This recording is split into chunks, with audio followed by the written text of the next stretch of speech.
2024 meeting of the Town of South Windsor Planning and Zoning Commission. Please rise for the Pledge of Allegiance. I pledge allegiance to the flag of the United States of America and to the republic for which it stands, one nation, under God, indivisible, with liberty and justice for all. Thank you. If you've got your cell phone with you, please silence it, as I'm about to do. And our meeting is kind of in an abnormal order. Because there's some town staff here, we're moving two of the regular business items ahead of the public hearing. So the public hearing is scheduled to start at 7:30. We'll see how we do on those two items. Meanwhile, going back to the agenda, we have minutes for November 26th. Are there any? The minutes for November 26th are still in progress. Okay. So they were not in your packet. I couldn't find them. Now we open to public participation. I would note that we have an item dealing with the Crosstown Trail a little bit further down the agenda. So if you're here to comment on that, we'll give you an opportunity to comment on that at that time. Any other public participation for items not on the agenda? Yes, Mr. Norman. On the Crosstown Trail? He probably wants to talk on the open space. So what? He has a couple of comments.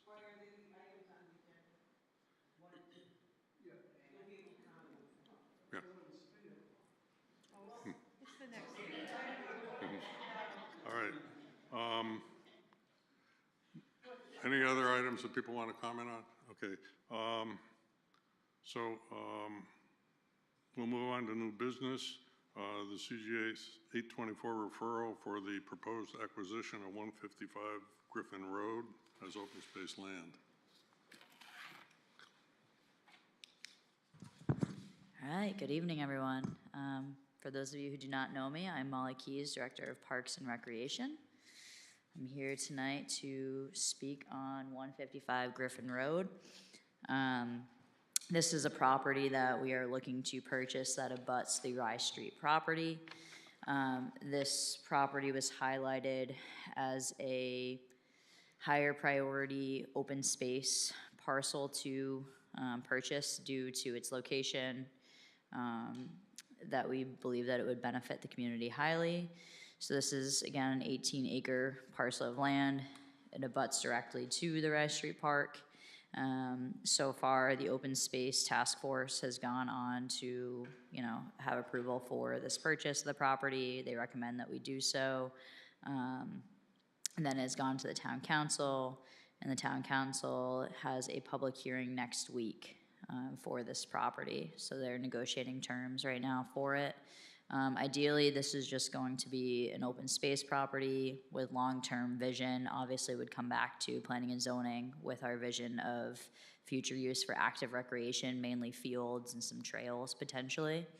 And that would go along with not only the town's goals for, again, acquiring open space, but would also go with the Park and Recreation Master Plan to ensure for us to have additional field space for our growing sport population in town.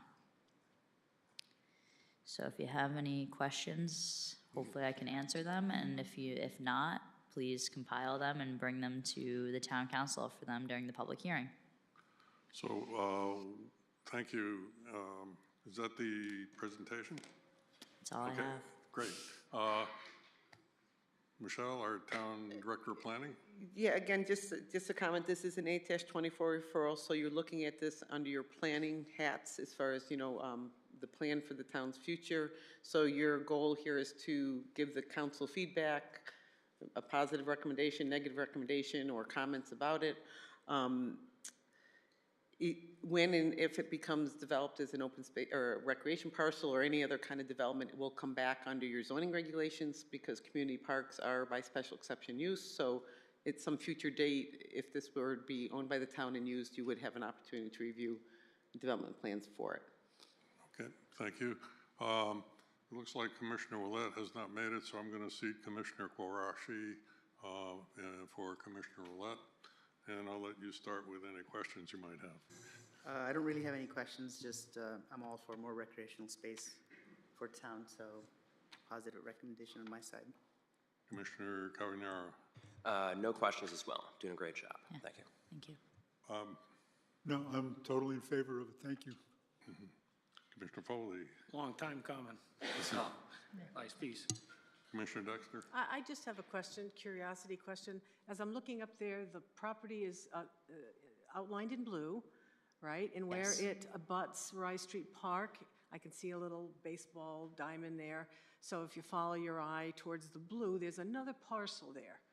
We own it, yeah. We already own Yep. that? That, beautiful. Thank you. Welcome back, Commissioner Bernstein.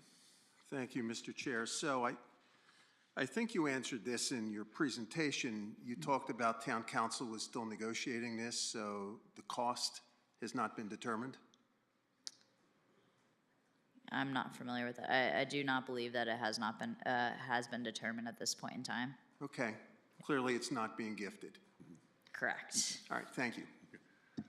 Commissioner Kupchinas. No comment. Okay. Is there any other questions or discussion from the I think you commission? did have some public that wanted to Okay, comment. yes, we do. Oh, do we have public who want to speak about this one? Anybody? Mr. Norman.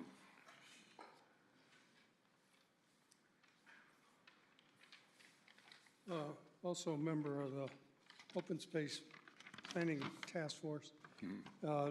This, by the way, it's Roy Norman, Hunter Drive. Want to urge you to support this. It's a great addition to Rice Street Park. Offers a lot of opportunity. Hopefully the town can negotiate a price to acquire it, purchase it, but it's, I just urge you to support it. It's a great opportunity to add to Rice Street Park. Thank you. Thank you. Did you sign in?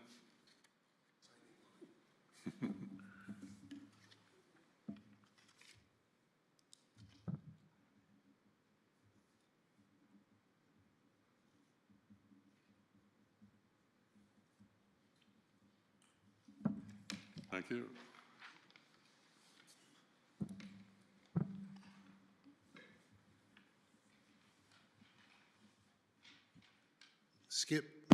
I'm Skip Burke, 91 Muriel Drive. I'm just up here to say I'm in favor of the acquisition myself. It's going to be a great recreational and passive recreational area. Hoping that the South Windsor Walk and Wheelways will be able to use some of it for events and that kind of thing. So I'm for this. Thank you. Thank you.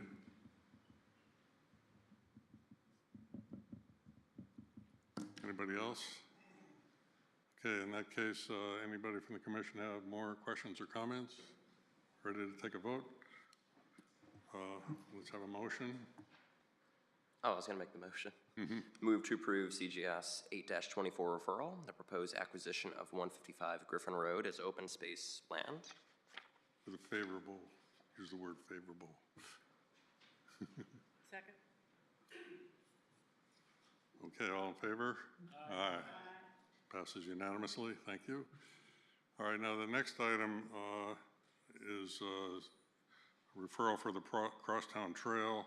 I'm going to recuse myself because of my involvement in developing that project, so I will step out, and Commissioner Foley will take over, and Commissioner Kupchinas will sit for me. All right. Molly, you're up.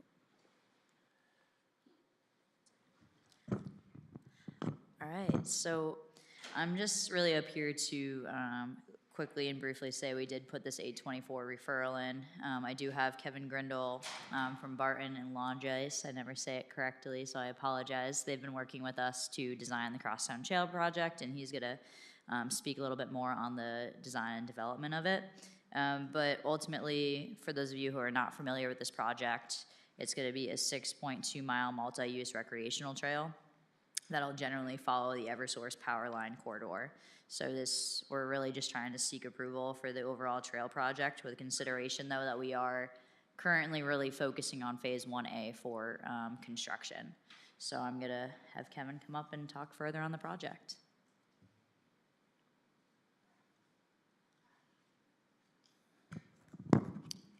Thank you, Molly, and thank you, commissioners. Once again, for the record, my name is Kevin Grindle, associate with the firm of Barton & LaJudas, consulting engineering work that we've been doing on this project over the past couple of years have brought us to this point this evening. As Molly had indicated, it's 6.2 total miles, and that's on the screen, depending on which way you're looking at here. It's the screen in front of you. That is 6.2 miles, extends approximately from Clark Street on the Manchester line up to Niederwurfer Road on the Ellington line. Taking advantage of the majority of this 6.2 miles is within a property owned by Eversource, and the property that is not owned by Eversource is within their right-of-way. There are private properties that we will be acquiring easements on, but that's the reason that we've now focused, as Molly had indicated, this first phase 1A, as we're calling it, is entirely within town of South Windsor-owned properties and Eversource-owned properties. So that overall 6.2 miles, recognizing we're doing this in phases, a number of different reasons for that, primarily for the permitting and construction costs associated with a project of this scale. The expectation is that this will be done over multiple years. However, what we're asking for is an overall 824 referral or favorable referral of the overall 6.2 miles. And within that, recognizing phase 1A is approximately 1 mile. There will be future phases. There's a 1B, and then future phases, depending on what we're looking at for funding, 2, 3, and accordingly as we move forward until completion here. Phase 1A is on the plan. There is a rectangle. There's also an oval within that rectangle. That oval in the center of the screen is phase 1A, and that again is the focus area right now. That project is funded for construction and under final design and permitting, with the expectation that that will be constructed, we're hoping in 25, recognizing during construction sequencing and material availabilities, if that was to push into 26, there has been some contingencies there. But again, that phase 1A is fully funded for construction. And what we're now looking to do is final design on 1B and in conceptual and preliminary designs on the rest of the 6 miles. So again, overall 6.2 miles, 1 mile is our focus area right now. But for this application, for this referral under the 824 statute, we are looking for that approval on the 6.2 total mile of the project. With that being said, it's a multi-use bike ped path that we're looking to construct, roughly a 10-foot wide paved pathway. There are portions that will extend to 12 feet wide based upon conversations we've been having with Eversource, so that within this corridor, our pathway can double as some of their access roads. If you're familiar with this corridor now, many of those access roads they have are gravel or stone access roads.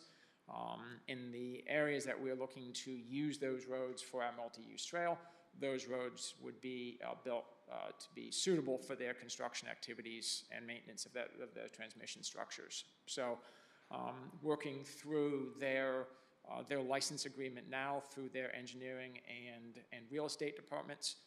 So there are negotiations for the trail itself, for the trail user, we're looking to stay as far away from those transmission structures as possible, but in locations where we're either going to be piggybacking on their roads or near their structures, that's when this will be widened slightly to the 12 feet.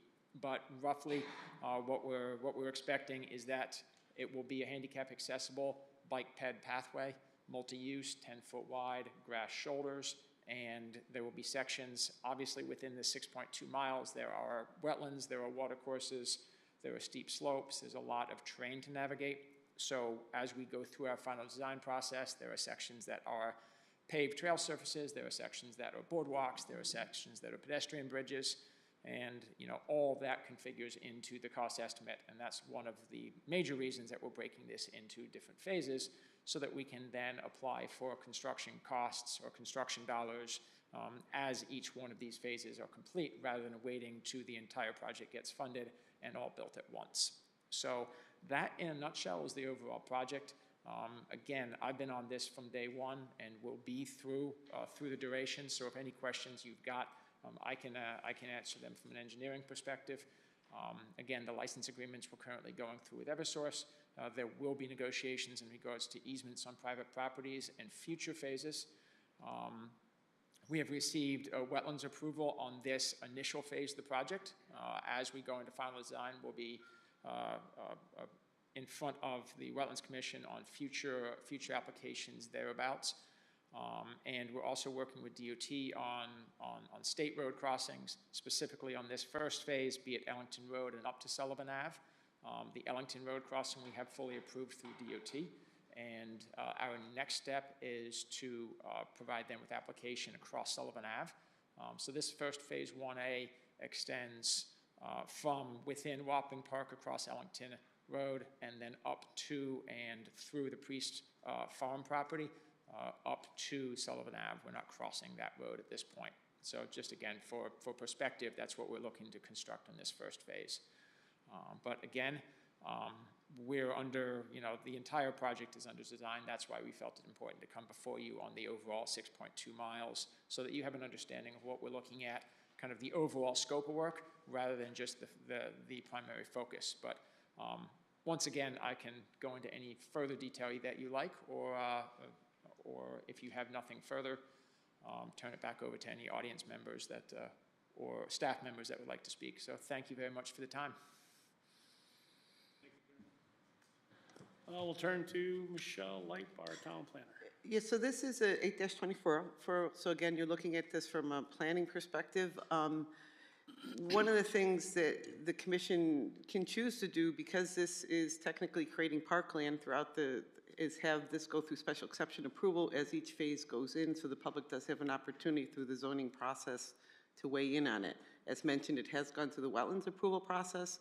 Public does get notice, but if anybody has any questions that are really zoning related, they will not be held, wetlands won't be dealing with those kinds of questions. So we haven't had something exactly like this, but all your other parks do go through a zoning process. So it's really at your discretion.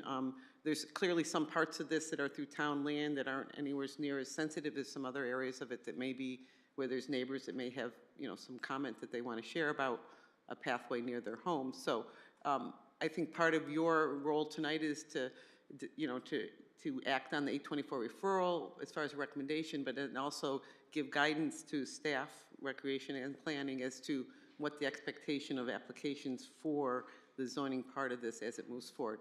Because again, in your zoning regulation, trails are special exception uses for the town of South Windsor. If you look at your use table through recreation or through residential areas, which is essentially what this 6 miles is. So I'd be glad to clarify anything if I've confused you. Is there anyone from the public that would like to speak? Mr. Norman?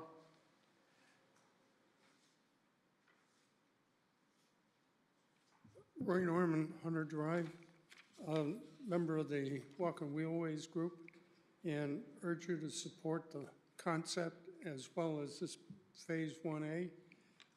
This provides a great opportunity for the town to be able to move around town without having to be out on the streets. Crosstown Trail provides for walking, biking, variety of recreation opportunities. And there are some issues to work out with some of the property owners and some of the details. I think in terms of 1A, I don't know if there's any issues there, but some of the other areas there will be, and I'm sure we can get those resolved in the detailed planning. So I urge you to support this whole concept. It's a great idea for South Windsor. Thank you.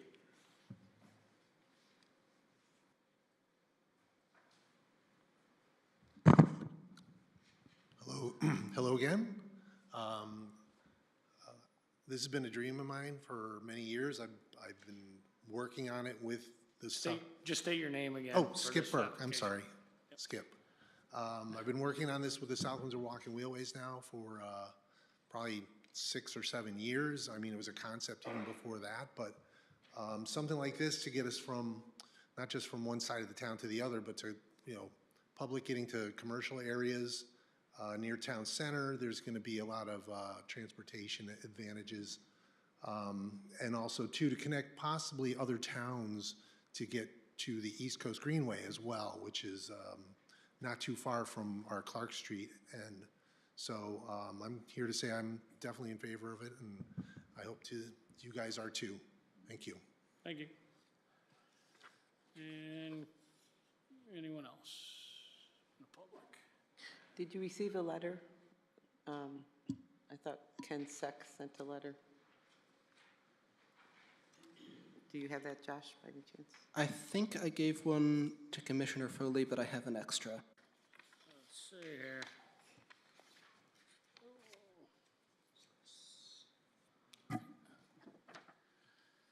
We have a letter here from Ken Seck. It's directed to Michelle. Michelle Light, Planning and Zoning Commission members. I'm sending this email in reference to new business item CGS 8-24 referral, proposed crosstown trail. I unfortunately have a conflict and cannot attend Tuesday's meeting, but I am very familiar with the proposed crosstown trail. I have personally walked the full 6.2 miles of trail with the exception of several wet sections where a detour was required. I have walked the Phase 1A section at least a half a dozen times. I find that the walking trail provides an opportunity to view the sections of town you miss when you're walking along the side of the road or inside a car. The trails cover many areas where you pass through the woodlands and near bodies of water where wildlife is often visible. I am impressed with the way the trail is close to many natural areas without infringing on them. I believe the proposed crosstown trail offers the town residents an opportunity to enjoy many sections of the town they never knew existed and allows them the safe and enjoyable option for traveling from one part of town to the other. In conclusion, we hope to soon have planning and zoning approval of the crosstown trail and look forward to being able to say we are shovel ready. Thank you, Ken Seck, 285 Griffin Road. And now Commissioner Kupchunas, any comments? So this is gonna be all asphalt pavement on this? Kevin? Or is it gonna be like a gravel, or is it? The surface will be asphalt, and we've determined it to be asphalt so that we are in good faith meeting the handicap accessibility component, one of the driving factors to make this connection. If we were to do stone dust, that is an accessible surface. However, we've all walked stone dust trails after they've gotten wet. They are no longer accessible. So the expectation here is that everything is paved. That would be cross slope back onto a grass shoulder so that we're providing infiltration for that increased impervious area. So there's no direct discharge or sheet discharges that would negatively impact wetlands or adjacent properties. There's a lot of wetlands throughout this whole area. There are a lot of wetlands. The first, that first Phase 1A is just about 1 mile. A quarter of that is either boardwalk or pedestrian bridge. So we're expecting that to be consistent, kind of that, you know, that ratio, plus or minus at 25%, will be either elevated boardwalk to preserve and protect the wetlands, or pedestrian bridges where we're crossing watercourses. So a lot of this will be elevated sections. Where Eversource has already traversed some of those with their permanent haul roads, those are the areas that we would be using those roads so that we're not increasing the disturbance and reducing the impact as best as possible. Now, what do you expect for inclines on this? Like, I know like the greenways trails are all on a railroad tracks. There's not more than what, a 3 or 5% incline on it. So exactly, we don't have the opportunity. We don't have the opportunity to use old rail beds that are 0.5 to 1%. So the entire Phase 1A is less than 5%, which meets the handicap regulations for running slope. No way you're gonna stay under that the rest of the way up there. That's a pretty steep No, so those are the conversations. Right now, the final design phase is that 1 and 1A. As we start looking out to Barbara Hill and Needleworfer, those are the conversations we're having in regards to whether we're increasing those running slopes to 8%, or if there are going to be opportunities that we can look at small sections that become steeper runs than that, and then just identify those as not meeting the accessibility component, but then also looking that there may be some alternative means to get that access. Again, that's the reason that future phase is still under conceptual design. We're still looking at what those slopes are going to flush out as. I guess my only other thing is, I guess the people that abut and back up to those power lines throughout the neighborhoods and a lot of that. So a lot of them they were already pretty mad about losing privacy when Eversource cleared it earlier this year. So now with a trail and people walking through their backyards, I wonder how they feel about it.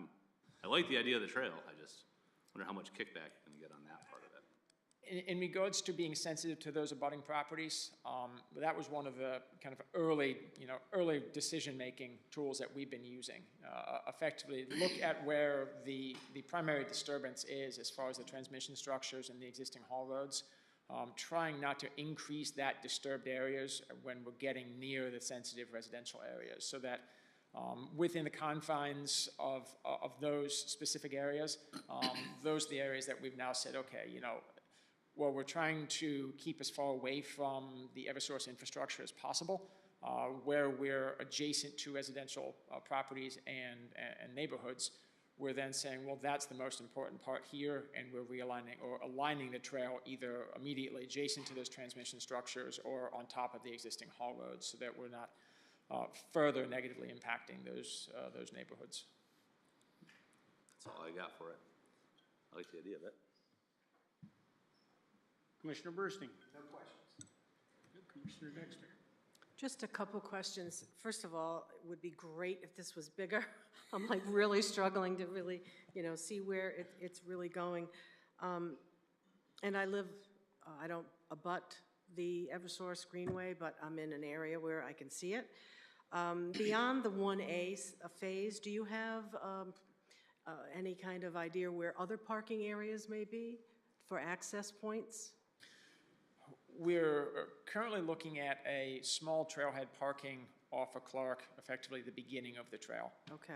And then utilizing the existing parking areas in Wapping, and then a trailhead parking lot adjacent on Sullivan. Effectively, the turnoff on the Priest Farm now will turn into a small trailhead parking lot. Okay. Heading further east, it would be utilizing existing parking in Nevers. Okay. And then continuing along, utilizing the existing parking, and I believe there's a newly constructed parking lot adjacent to Needleworfer or toward that end of the trail. Okay. So nothing in between Nevers and Needleworfer at this time? Nothing at this time. Again, that is the phase that's still under conceptual design. So, never say never in regards to those areas, but as of right now, no. And pardon the pun about Nevers Park and never say never, that was unintentional. And it might be my eyes, but it looks like some of the red is solid and some of the red is dotted. What's the difference? On the alignment of those colors and line styles are either pedestrian bridges, boardwalks, or solid trails. Okay. Using those, again, specifically to Phase 1A, there is a large portion of existing boardwalk that we're then piggybacking onto and enhancing. So again, we're talking there, once we go into plan enlargements there, there is color and line styles associated with. And then my last question, and I do support this project, I just have a lot of questions. But at what point do you cross Sullivan? Near Priest property, the house, or? Right now, the concept is to come up onto the farm property, and then there would be a trailhead parking lot on the existing curb cut that comes in, and then using the existing intersection on Sullivan and Ellington Road. The proposal is to add a pedestrian phase within that signal and cross at the signal. I'm sorry, Sullivan and what road? And Ellington, so that Oh, okay. So that is, again, that is the current design that has not been reviewed and approved by DOT. DOT has approved the curb cut and parking lot on Sullivan on the Priest Farm. Right. But this next phase is how we get across Sullivan. And right now, Yeah. nobody wants a mid-block crossing on Sullivan. The expectation is that we bring people and trail users back to the intersection, add a pedestrian phase within that signal, and get people across safely at that intersection. Once again, the caveat is that has not been approved by DOT yet. Okay. Not an easy job. We know when we were working on Priest property, right? Access there and crossing at a very, very busy road. And I do agree, Michelle, that we should recommend some sort of, you know, as this project progresses, some sort of public hearing or opportunity for neighbors, you know, to weigh in. Well, each phase could come in as a special exception site plan. It's probably what the best idea if you want. Yes, I agree with that. Unfortunately, it is 7:30. It's time for the public hearing to begin, so we're going to have to Sorry. bring this, hold this off right now, and then bring it back in at the end, when we close the public hearing. I think what we're actually going to do is we'll open the public hearing, and then suspend the public hearing to finish this item. Okay, so Okay. we're opening the public hearing. If the secretary would read the notice. Notice is hereby given that there will be a public hearing on Tuesday, December 10th, 2024 at 7:30 or so in the council chambers of the South Windsor Town Hall to consider the following. Number one, application 24-44P, 260 Nutmeg Road South, LLC, Dog Daycare and Grooming. Request for a special exception to 4.1.1A and site plan of development for a 5,183 square foot facility for dog daycare and grooming on property located at 260 Nutmeg Road South, Industrial Zone.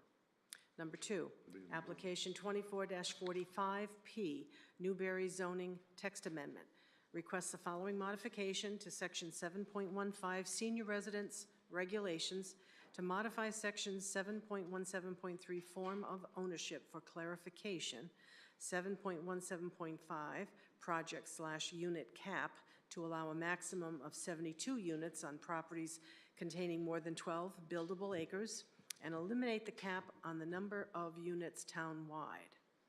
And modify 7.17.6 Density, Section D, to reduce the percentage of affordable units required from 15 to 10.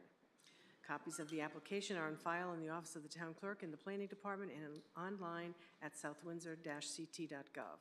At this hearing, interested persons may be heard. Written comments by the public will be received by mail or email. Persons who may require an accommodation can contact staff, 860-644-2511, extension 2329. Stephen Wagner, Chair, Planning and Zoning. Thank you. So we're going to suspend the public hearing and go back to finish up the item that was under discussion.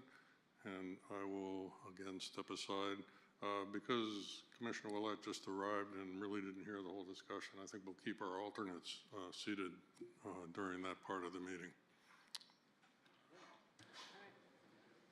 Commissioner, I'm sorry, Commissioner Viteri. Do I have to wait for him to leave? No, go ahead, you're good. I think the overall project is a great idea. I know that Stephanie asked a couple of questions that I was going to ask. It's just the only concern I would have going forward is, you know, if the only two ways you could access this is to park at both ends, you know, if at some point it becomes practical to have another spot to enter, I think that would be a positive. I'm not sure, you know, if it's logical, but I think that's something that is at least worth taking a look at. The rest of it, I think it's something the town will benefit from, and I think it's a great idea. So that's it. Commissioner Cavanero? Not much to add. Great idea. No questions. Commissioner Viteri? Yep, again, good idea. The only thing I would add is, again, as the phases go through, I think we should review the details of each phase just to be sure. Thanks. And my comments are the same as everyone else's, but I do believe that as each phase comes in, I think that the public should have the right to have a say. Mr. Norman?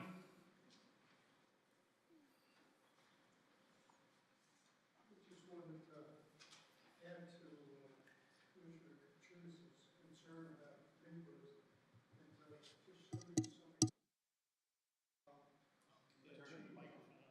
Oh, sorry.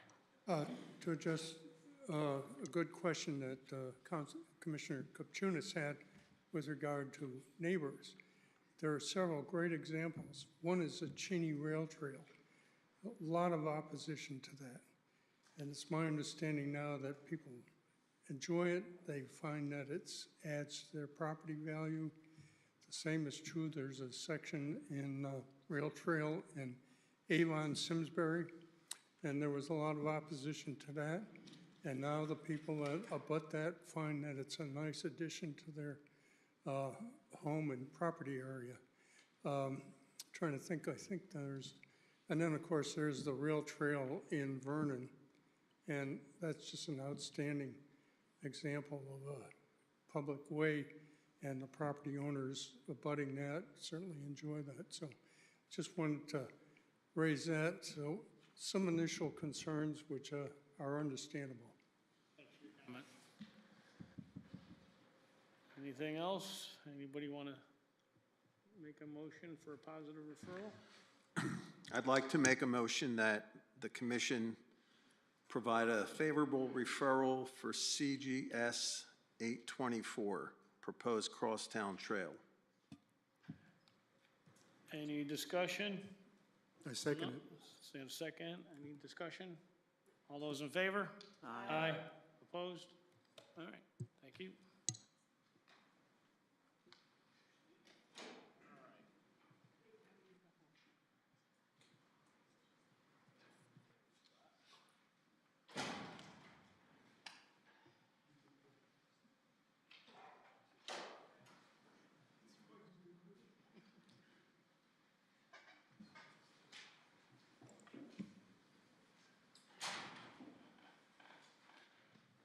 Thank you, Kevin.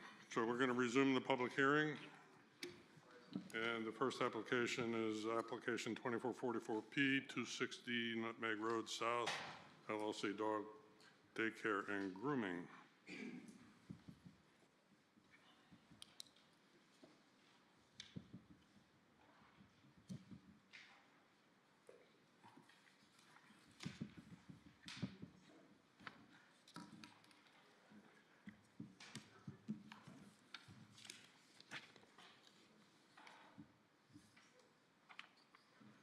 Good evening, Commissioners. My name is Michael Lambert, professional engineer with Lambert Civil Design, office at 34 Misty Lane, Monroe, Connecticut.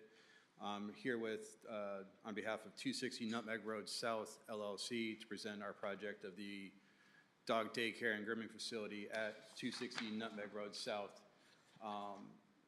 So we're on the eastern side of Nutmeg Road South, in between Governor's Highway and South Satellite Road. Currently, it's one of the only vacant properties in the industrial zone on Nutmeg Road South. The property does flow from the northwest to the southeast across the site into the wetlands along the southwest eastern side of the property, and then flows through the channel along the southern property line that goes into a covert to the wetlands and the big swamp or bog that's off on the western side of our property. So for the project, it's a 5,183 square foot building that's going to be centrally located on the property, with the parking lot on the east side and the outdoor dog daycare out on the western side. On the plan, it's the dark green area to the west is our outdoor dog area. For the parking lot, it is going to plan to sheet flow from the road down to the rear of the property. It's going to enter into a stone infiltration trench and then into a sediment forebay, which is the smaller bluish circle to the south of the parking lot. From that sediment forebay, it's going to flow through a swale into an infiltration basin, which is the larger blue oval on the site. And then it's going to get infiltrated into the groundwater And then anything that's larger flows is going to go through a out of control of a 4-inch PVC pipe that's going to discharge into a riprap splash pad prior to going into the wetlands and flowing through the under the existing flow paths of going into the wetlands. The dog outdoor play area is going to flow northwest to southeast. Some of that area is going to get intercepted by another swale, which is if you can kind of see the mouse, a little bit of a swale to the south of it. That's going to collect any of the stormwater from that area, flow it into the infiltration basin. So the whole goal here is to have the full development be able to get captured and infiltrated into that infiltration basin. Through this design, it does meet the 2024 Connecticut Stormwater Manual. It is designed to have the infiltration and drain within 48 hours after the last peak storm. And then it is designed to have our development decrease the peak flows and peak volumes through all these storm events up to the 100-year storm. For the facility itself, it is going to be operational Monday to Friday, 7 a.m. to 5 p.m. It's going to be run and operated by the sole owner of the business.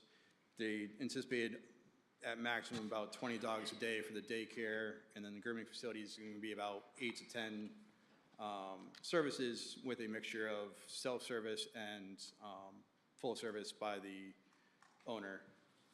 For the interior of the building, there are going to be floor drains that we are proposing just for easier cleanup and maintenance of the facility. By having the ways of the floor drains, we do have a oil water separator that we are going to connect to. By doing that, we do have to apply for WPCA, which we will be doing in the coming days, as well as applying for a general permit for discharges from miscellaneous industrial users. That's part of the DEEP program with the state. Part of the project is that we are kind of splitting this project into 2 phases. So the full 5,000 square foot building in the parking lot is going to be part of the ultimate 5-year build out. The initial build out is just going to be a smaller front section of the building, about 8 parking spaces, the dumpster pad, all the stormwater features, and just have a larger fenced-in dog area that's going to just encompass where the second phase of the building, the rear of it's going to be. And then just be able to kind of split up the construction costs for this project. Through this, we have been before the Wetland Commission last month. We did receive approval from that. We were in front of the Architecture Design and Review Committee last week. I believe Town Planner Michelle is going to touch base on that with you guys. I do believe we have a favorable recommendation from them, but a condition to come back to them, just try to situate the colors of the building and kind of just be able to talk with them one more time before kind of getting the final approval from that. We have received comments from planning and engineering. We have addressed all of those. Engineering did come back to us with 3 minor little comments yesterday. We have no objections to addressing those and having those be part of the condition of approval if tonight the commission does grant us the approval. But overall, having a dog daycare and grooming facility in an industrial park, no residential neighbors immediately abut us. We've got over 900 feet between us and the nearest residential. And we just believe it's going to be a good fit for the area. We're not going to increase the traffic loads on the property or on Nutmeg Road South. It's a very small use compared to any of the bigger industrial uses in that area. With that, I wrap up my presentation. I'll turn it back to the commission for any questions. Okay, anybody else for your team going to talk? Did you want to have the elevations that we have here? I mean, do you have those electronically? I can hand out what you gave to design review because typically they would look at your elevation. I mean, I realize the color's not decided.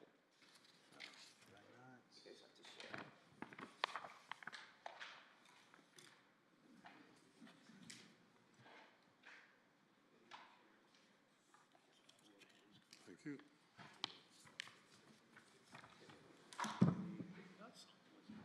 Hmm? Yeah.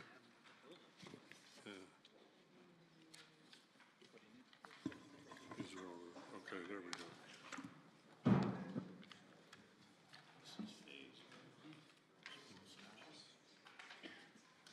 Yeah, get a little more detail here. Can you show those on the screen? Are we prepared to show those on the screen? I apologize, I did not include it into this one. Is there a way to, or actually, I don't think there's, Do you have, you don't have them, actually, if you have it on a USB? yes. If you do, you can put it in there. Since we did look at those the other day. Josh, you want to maybe see them come? This has been screened for downstairs already, so, yep. Now we're introducing viruses in the town computer.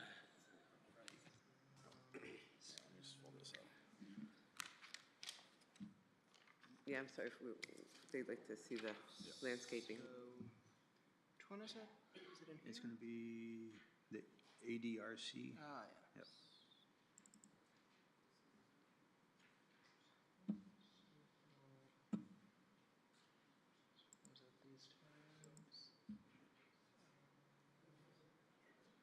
Here?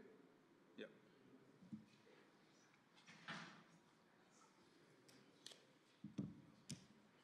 So this is the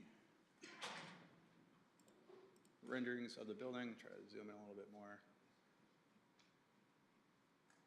So here we have the front of the building with the single door entrance. Have a few windows on each side. There is this is a side elevation view looking from the west side from where the outdoor dog play areas are going to be. We're going to have two kind of garage bay doors out there, just kind of let the dogs be able to come in and out, at least during the summertime, and give them access. And then on the eastern side from the parking lot, we're just going to have a single door, more of just a egress for emergency reasons.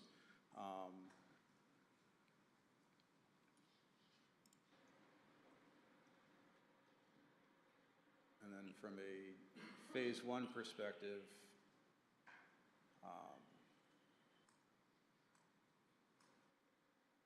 we still have the smaller front area that's going to get constructed with the single door, the windows. It's just a matter of the rear of the building is going to still have that, the metal siding of the metal structure and just a smaller overhead door to be able to still have the dogs have access in and out of the building into the outdoor play area. Thank you. Now I guess we'll have comments from our Director of Planning, or is it Justin? Or Assistant Planner Russo. Thank you, Mr. Chairman.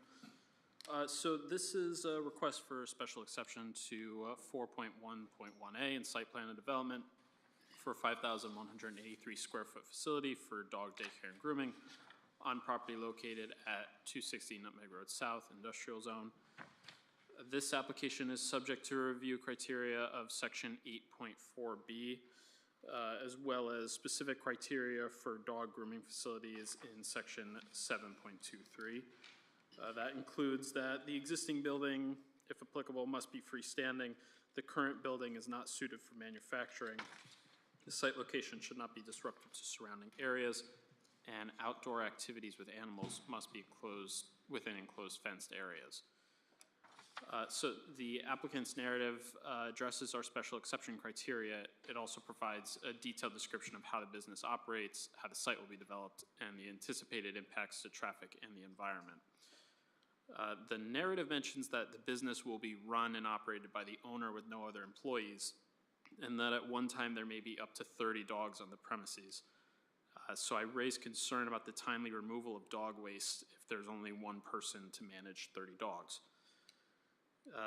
A little bit more of history. In 2006, this property was granted a 15-foot variance to allow a 10-foot rear yard setback where 25 is required for new construction.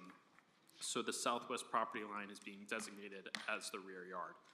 All building setbacks appear to comply.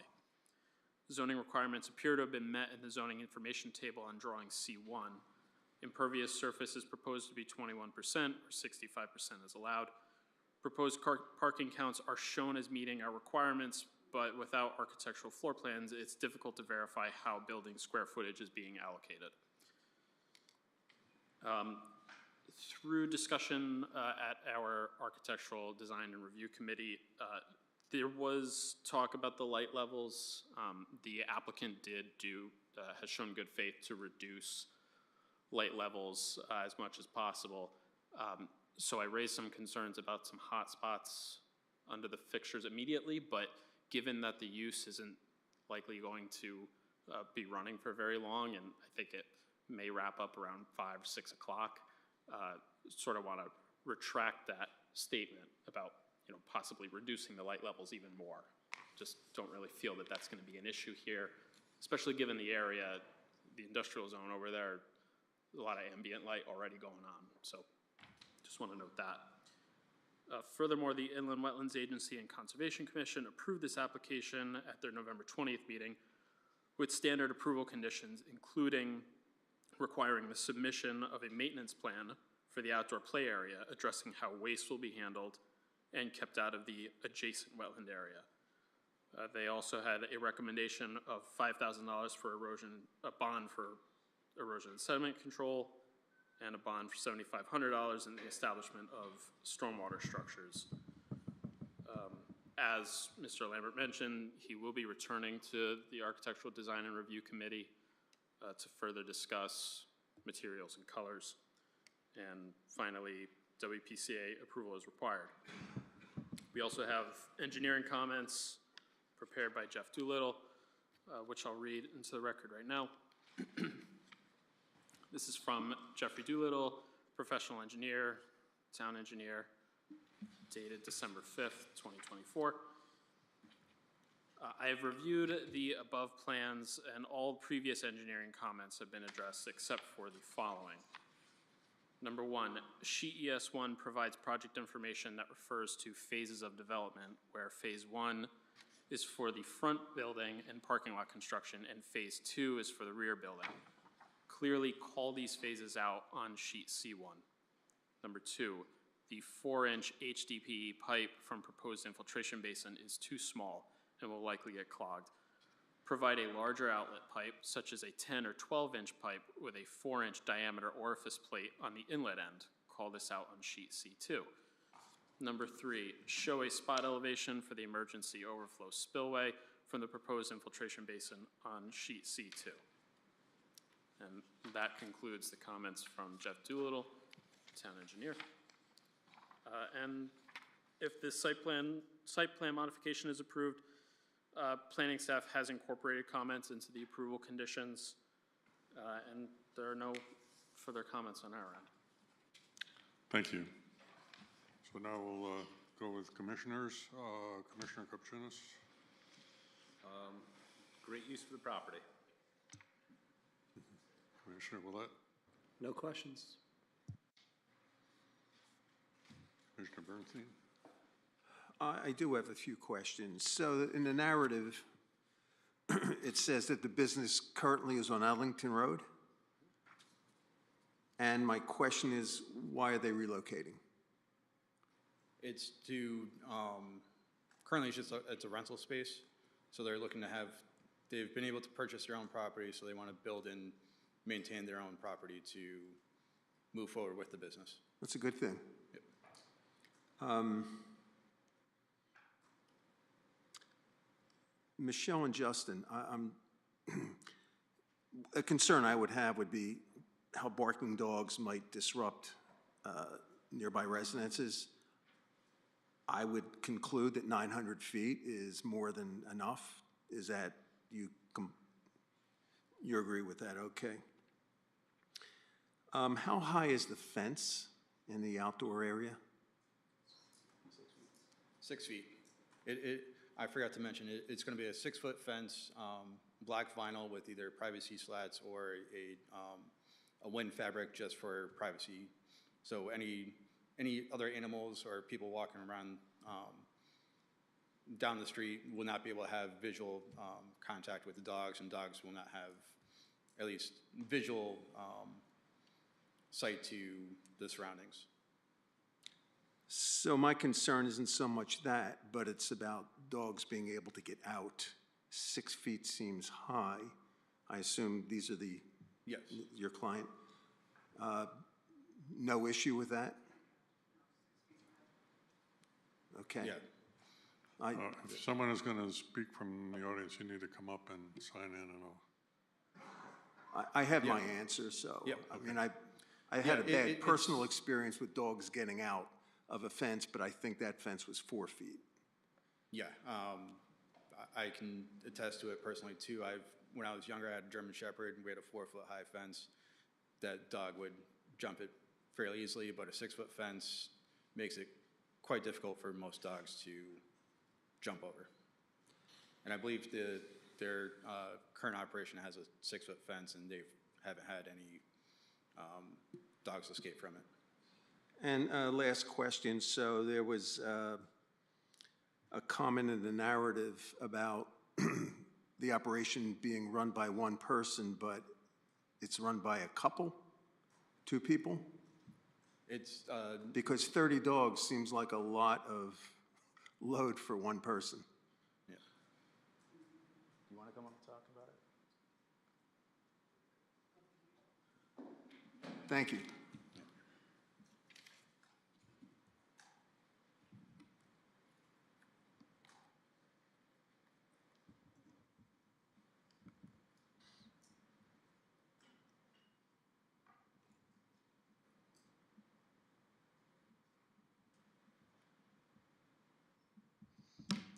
All right, so good evening. My name's Dave Turkington, co-owner of the property. So any given day, there may be 30 dogs that my wife manages. There's not 30 dogs at one time at the facility. So the dogs come and go at all times of the day. So at max, I would say there's probably 20 at max during that period. But, so you're running it yourself? My wife is. Your wife is, okay. Yes. Yep. All right, I'll leave it at that then. Thank you. All right, thank you. Commissioner Dexter. We know Ms. Turkington's a dog whisperer anyway, right? You can handle 20, 30. I just had a quick question. You said daycare, but there's no overnight boarding. Okay, that's all. The owners did shake their head no on that. Oh, yep. Commissioner Foley. I have no comment. The only comment I had was that when you're talking about the 30 dogs, is that in the initial smaller building? And then when the building gets extended, if it ever does, then it would be more than 30 dogs? No.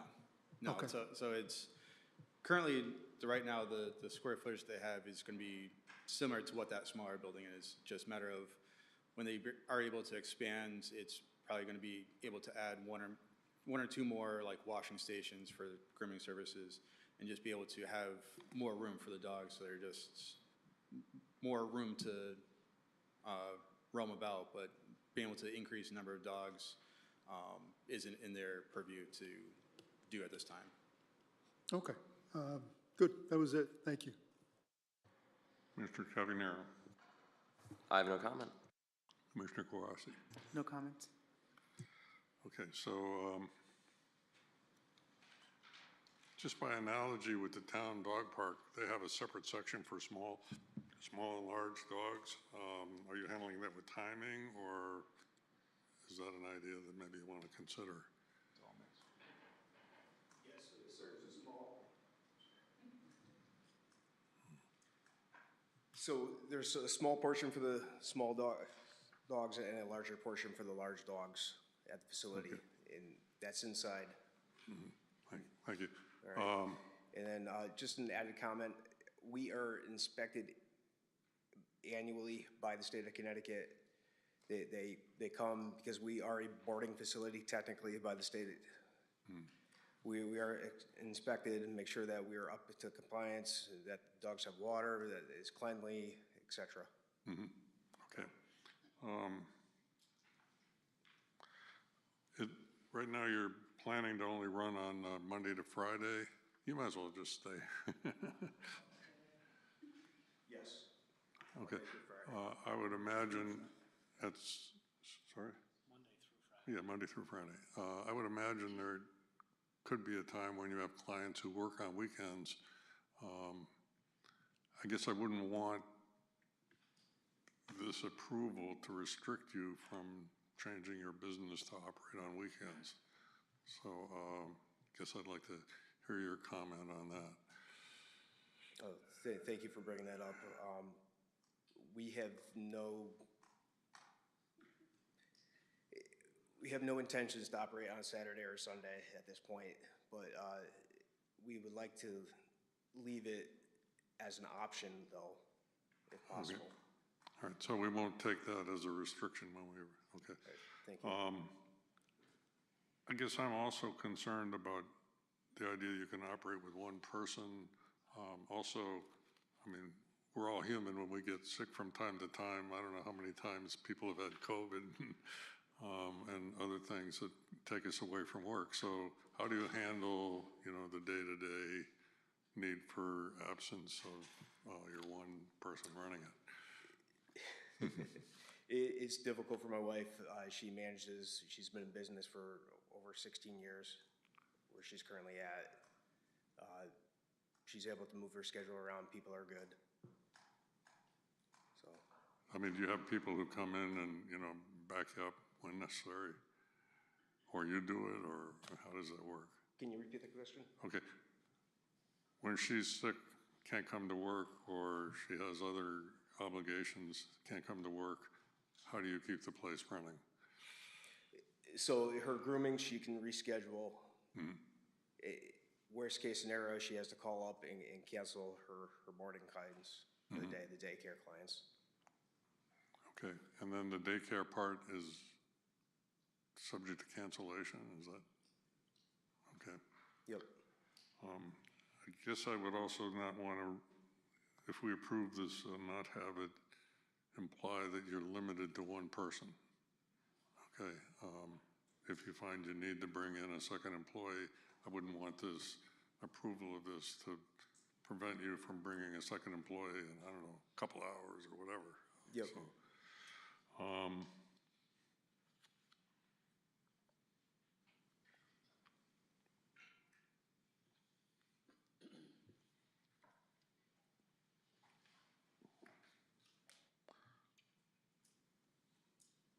So you're going to give the maintenance plan to inland wetlands, so that's not our concern? I mean, it certainly is a concern of both wetlands and planning and zoning to know how it's going to be maintained, so we could certainly require it to be submitted as part of your final plans as well. I'm trying to decide whether we can close the hearing today or whether we need to come back if there's some open issues here. I don't see anything that's outstanding that would warrant keeping the hearing open, but certainly, I mean, we could have the maintenance plan come through staff and come back to you before you make a decision if you want that, but I don't see any reason to keep the hearing open at this point. Okay. Are there any other members of the commission who have comments or questions? I'm trying to remember, did you ask if anyone in the audience had comments or Oh, questions? that's true. My mistake. It's a public hearing. Yes, of course. Public. Anybody from the public wish to comment on this? Okay, thank you. My secretary usually keeps me on track. Well, I'm trying to write down all these changes to the approval. Okay. Okay. I guess we'll then close the public hearing. Hold the lights around. Move on to the next public hearing. We'll possibly take this up later. Yep. Thank you, commissioners. Now we're moving on to application 2445P, this text amendment. Done with all these? No, unless Peter has a handout. You should be able to take this. You know, I think there's enough things on this previous public hearing that we want the staff to resolve that we will not take it up this evening. So if you need to leave, we won't be taking up and voting this evening on this. We'll wait to hear back from the staff at the, well, because of what she just said. Okay. No, I'm saying that we can have it submitted through staff Okay. as part of your approval condition. All right, great. Yeah. Okay, in that case, hang on. We'll see. Okay. Anyone here to speak on this application?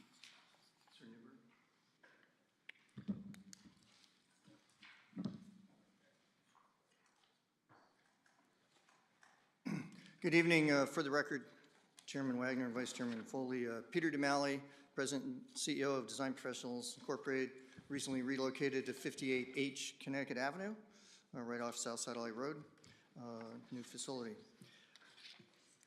So I'm here tonight representing Jim Newbury. He's my immediate neighbor and lives on the subject property right now, roughly 35 acres in size. And we have proposed 4 changes to the zoning text amendment, to the zoning text for the Senior Residential Development Zone, SRD, section 7.17. The first of which, if you have that, is just one sheet we submitted. First of which is really sort of housekeeping, because just want to make sure that the reference statute, Connecticut General Statute for a Common Interest Ownership Community, the Connecticut Common Ownership Interest Ownership Act, that it applies even when it gets amended. So just a typical housekeeping thing for any regulation over time, see something like that. The second suggested change is that we increase from 50 units to 72 units the maximum number of units. We had discussed with you informally back in October concept for Mr. Newbury to do a senior residence development. At that time, we're proposing maybe doing a combined center north overlay zone development in the front with a senior residence development in the back. Commission preferred going for, in its entirety, it would be in the senior residence development zone, in which case we'd have to change the regulations to allow for up to 72 units is what we're proposing on his large property on Oakland Road. But we're not directly here for that. If you'd like me to go through what we're doing for changes on that, I'm prepared to do that. However, I would rather concentrate on the zoning text amendment. So the third item that's changing in the zoning text amendment is that we would eliminate the cap, which is 350 units. Michelle, how many are presently used? About 300? 250. 250? So we're proposing that we'd eliminate that cap. We don't see a need for it. To have come back every time, or almost every other time, to increase the cap. We think having because these units seem as though the commission liked the idea of 55 and older active adult retirement communities in the town.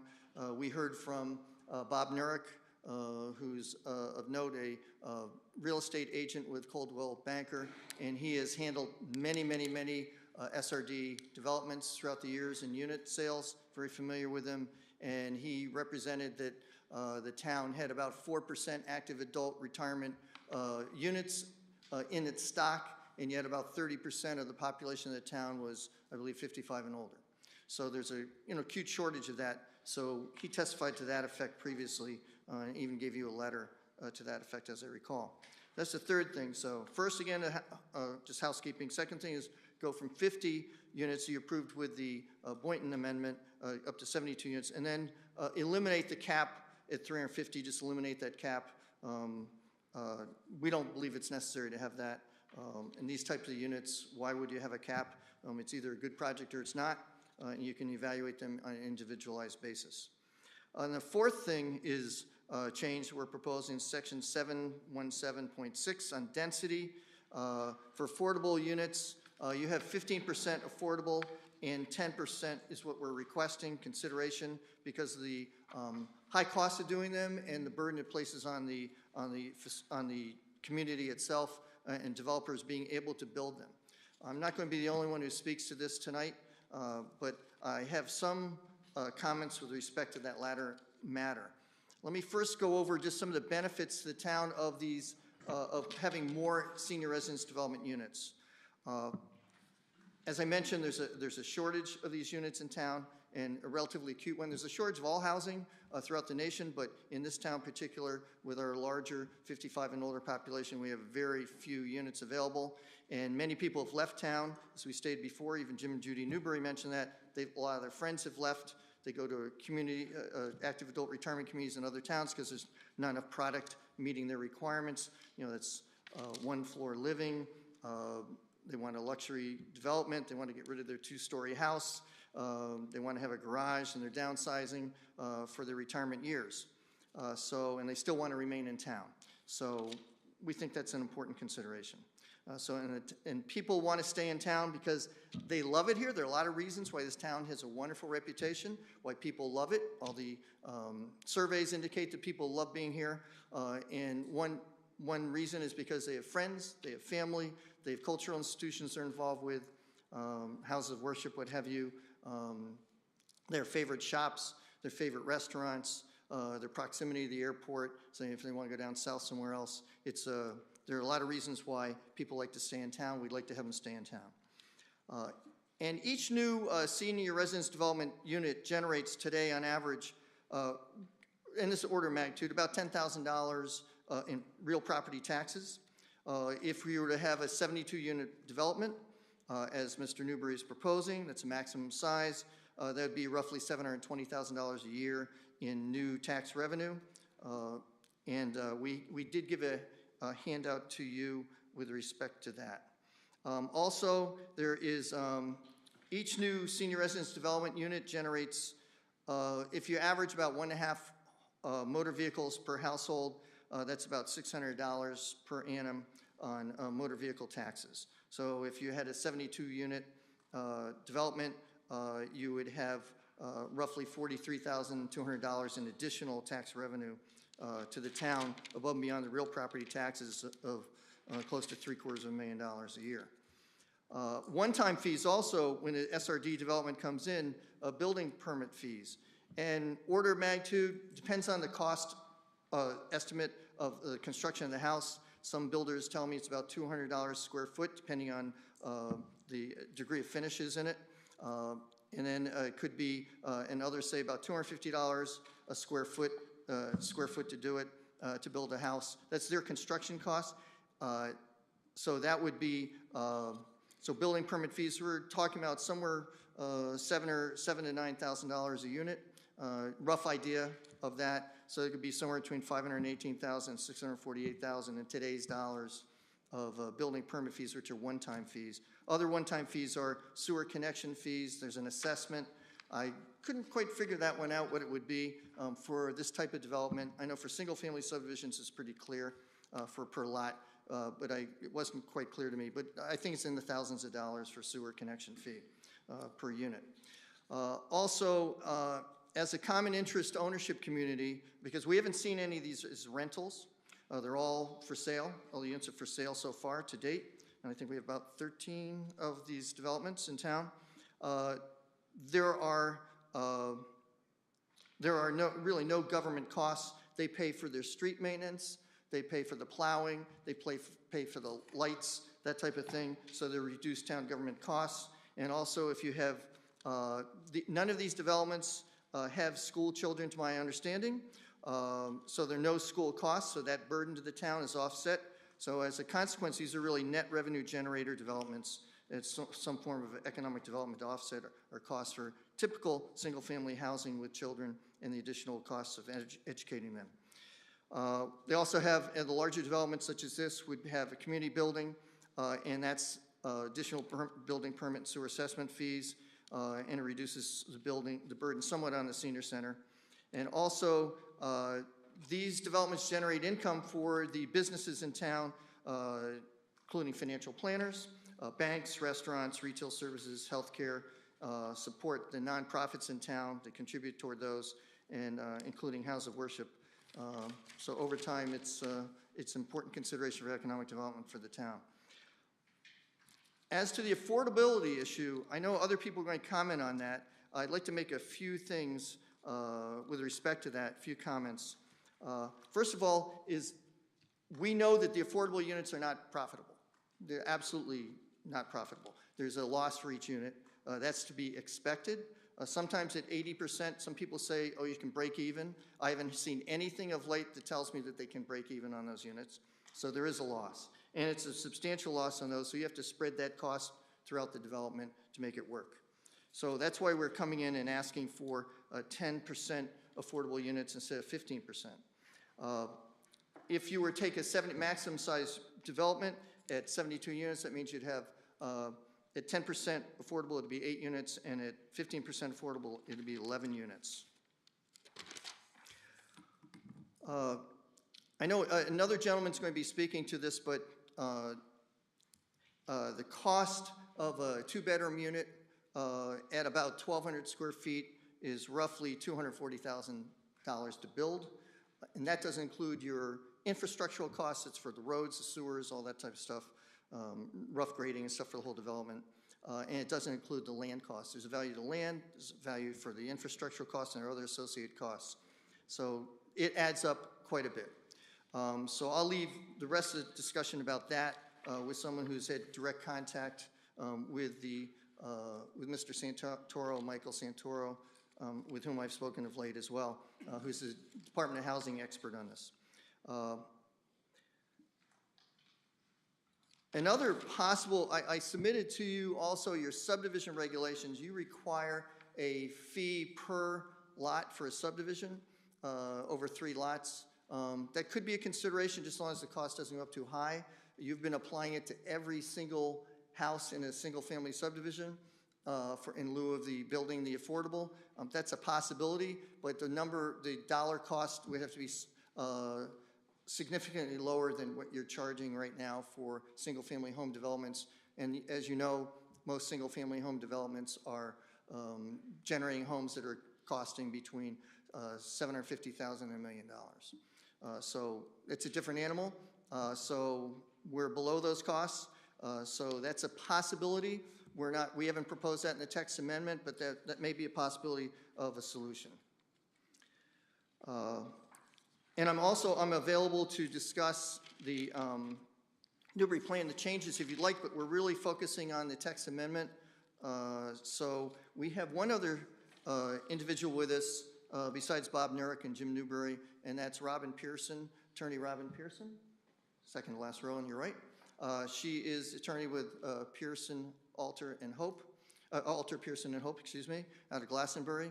And she has investigated whether or not these types of developments, and this has come up before at prior meetings of the commission, whether or not we can restrict the development so that it's only residential for 55 and older, although the regulations for all these developments tend to allow somebody as young as 21, but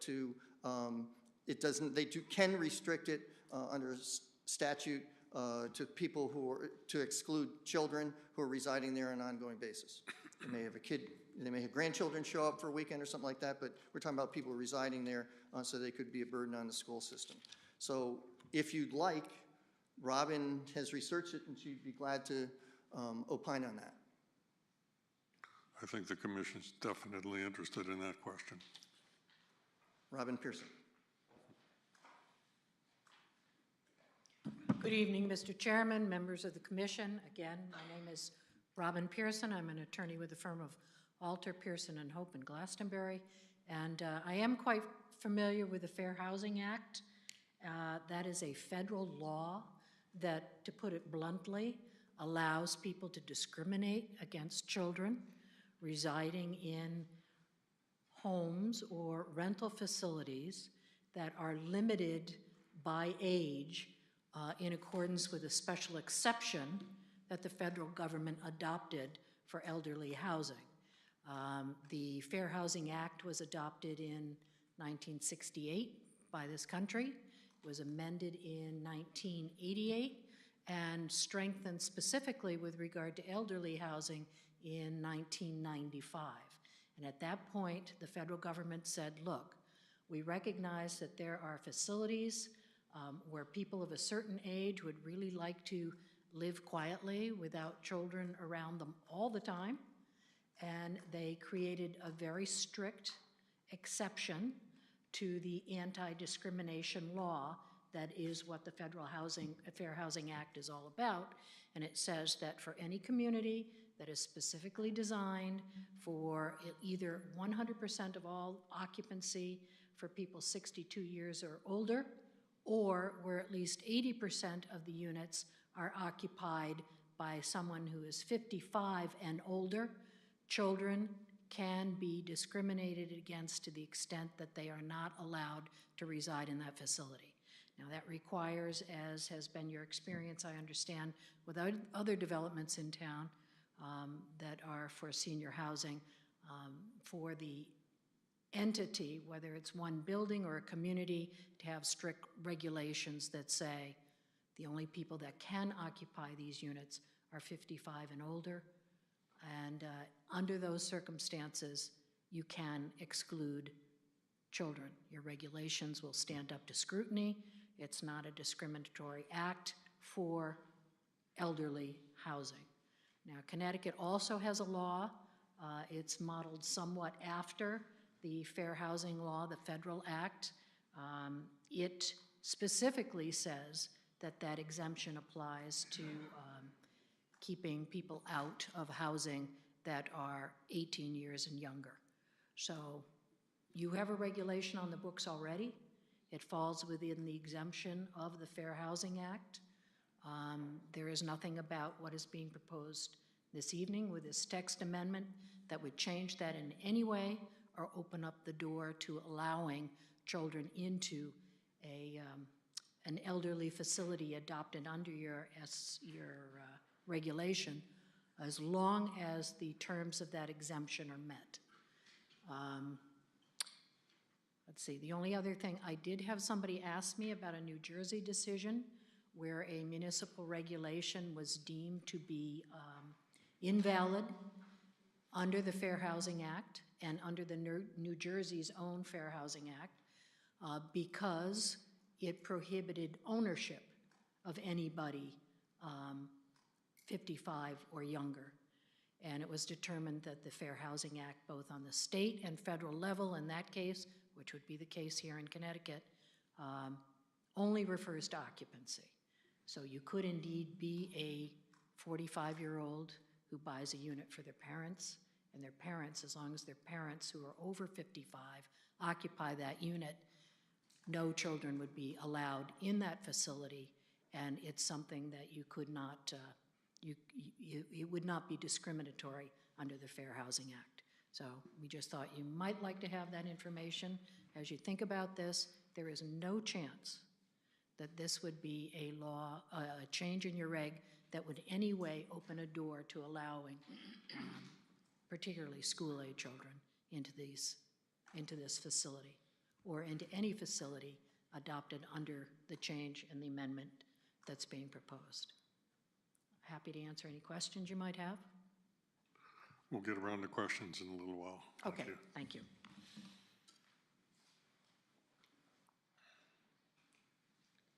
I know some other people would like to testify, but that concludes our presentation. But we're all available, Bob Nerick, Robin Pearson, Attorney Robin Pearson, Jim Newbury, and I are for any questions you should have with respect to the text amendment. Thank you. And now from our staff. Thank you. I did provide you this report. So again, this is a request to modify your senior residence regulations for specific sections that are referenced here, the ownership, the project cap, eliminating that, changing the affordable units. Oh, there's one other one. So with the elimination of the cap, you know, we changed regulation just recently to allow up to 50 units, and now you have one that's proposed with 72 units.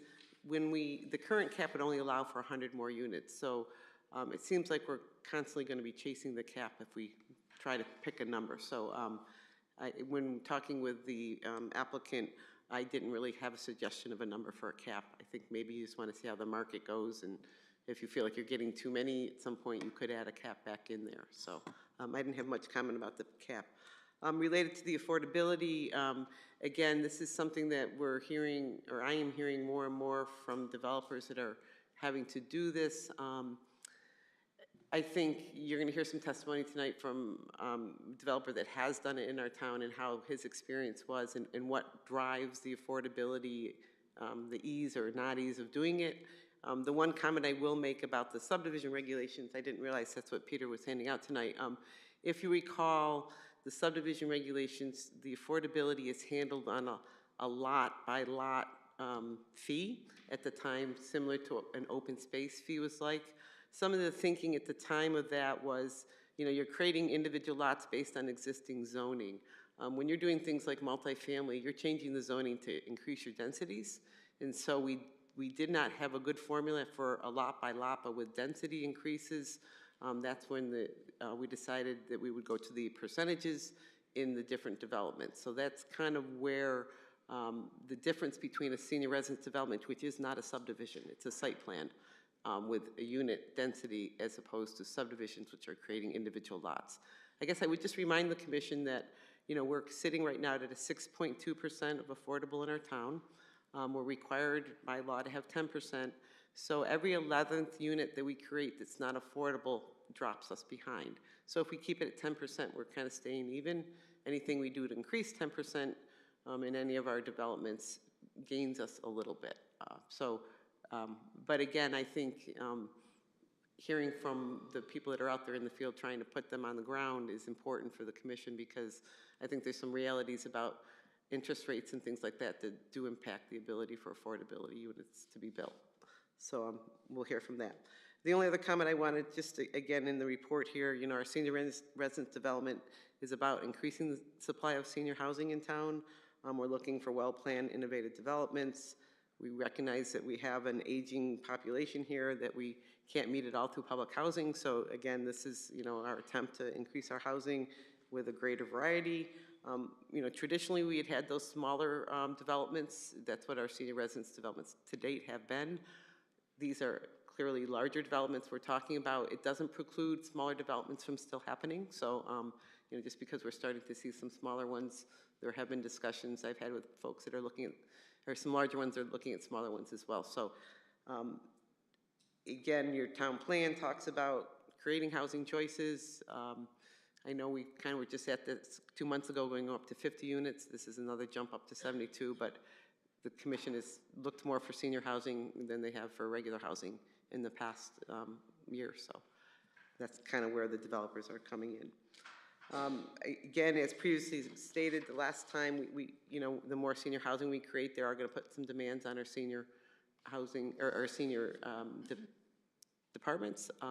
That's expected, but again, the offset is the tax increase that might come to help support some of those services. I think you do have a CROG report that will be read into the record that kind of addresses the affordability a little bit as well. Thank you. Now, anything else from staff? Okay. But Now I have, Stephanie, do you want to read the CROG report? yep. Do you want to read that?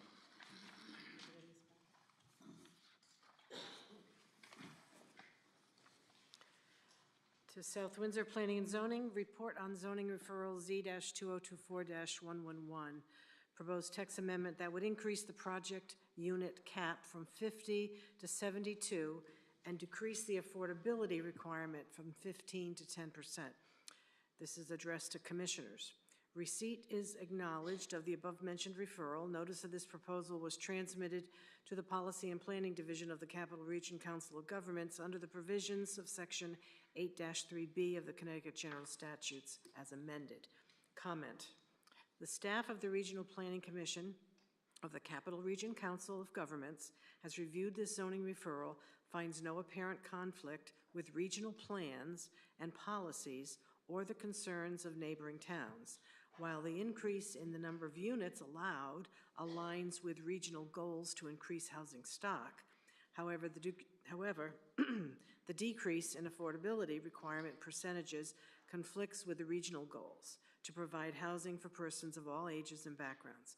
With that being said, staff also understands the need to be flexible to meet the needs of developers and balance submarkets that evolve throughout time, which may apply different pressures to the cost of construction. Staff recommends local staff and commissioners review the application carefully and decide if the proposed amendment appropriately strikes a balance between meeting the affordability needs of the local residents and meeting the needs of developers. The public hearing date has been scheduled for 12/10/24. In accordance with our procedures, this letter will constitute final CROG action on this referral. Thank you. Okay, now we'll take comments from the public.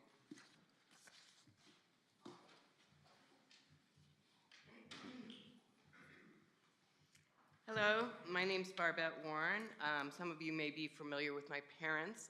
Bob and Betty Warren sat on virtually every committee and commission in town for over 40 years.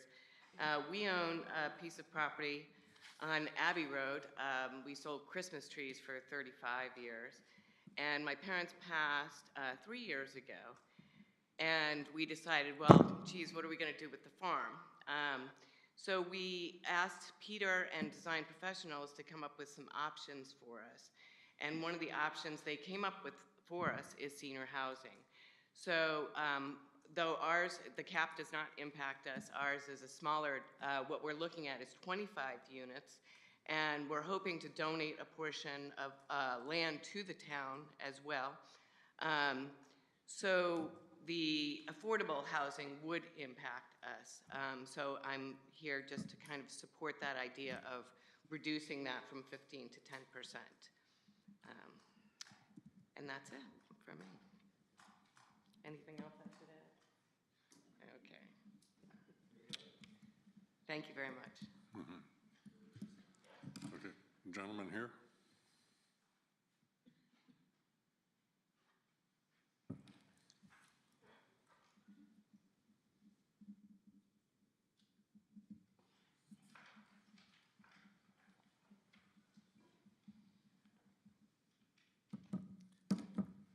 Hi, my name's Ken Hinks. I live on 200 Scott Drive. I should start off with an apology. I didn't realize that this project had advanced so far. And it appears that neither do any of my immediate neighbours. I was only made aware that the project was advancing by some surveyors that asked to access the property by coming through my property to make it easier for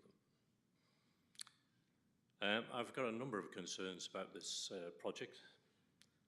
I've been fortunate enough to live in the property for 30 years, and during that time I've enjoyed the presence of an enormous amount of wildlife that roams through that area. In the area for 30 years now, and during that there's owls, and there's a huge diversity of there's owls, and there's a huge diversity of animals that come through that area. The second problem, or one of the worries that I have, is how that area is going to be accessed. I mean, I haven't seen any updated plans, but I did hear that one of the proposals was for it to exit into Oakland Road. I don't know whether that's where the proposed exit is. Can anybody tell me? No? Obviously, that area in that dip on Oakland Road is very busy.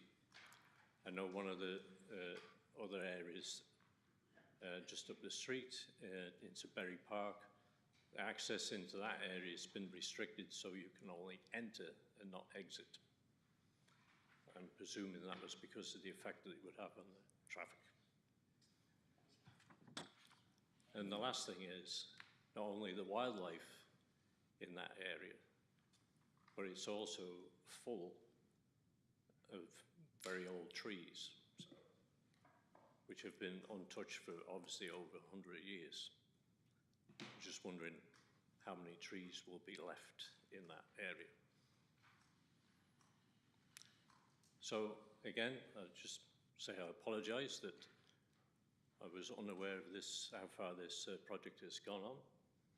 And I don't know how you would normally communicate it with people that actually abut the area. Because as I say, when I've talked to my immediate neighbours, none of them were aware that this project had in fact got this far ahead. Thank you. Let me just comment that even though everyone knows that the applicant has this project in mind, this is not a review of that project, and that's why abutters are not notified. This is about a text amendment to our zoning regulations. Whether this project would pass a site plan review, et cetera, is a subject for another set of meetings. So that's why, so that's really not on the agenda tonight to discuss the details of any project. This is a general allowing larger projects proposal. So thank you. Right, thank you. Anybody else from the public? Thought we were going to hear from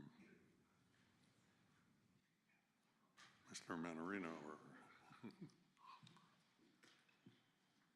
Good evening, Commission members.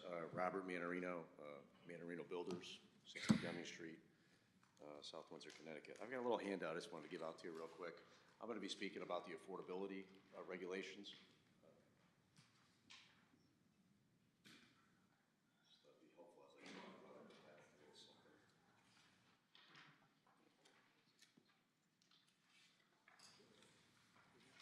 Thank you. Be careful when you step down.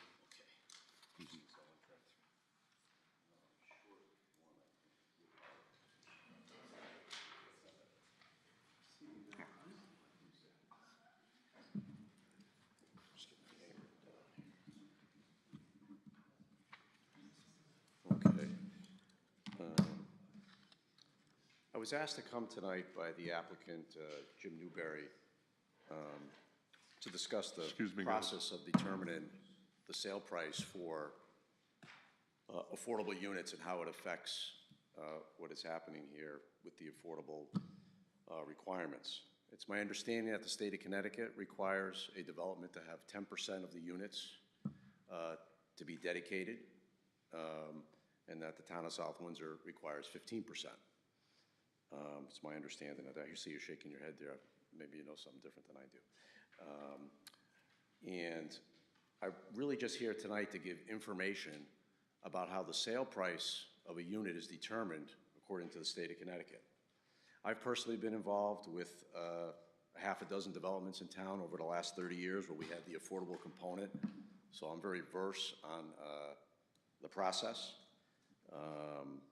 We've developed about 125 units, and about almost 30 of those units were dedicated as affordable units over the years.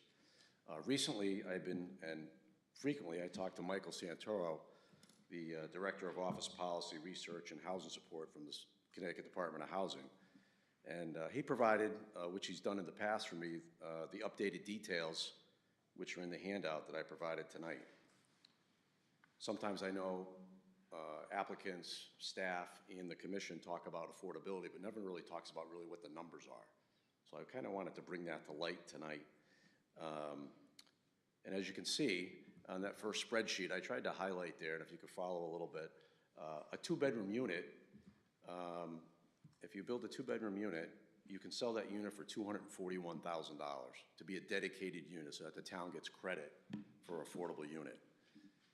This process was developed actually by Mr. Santoro when interest rates were very low, going back to 2011, 2012.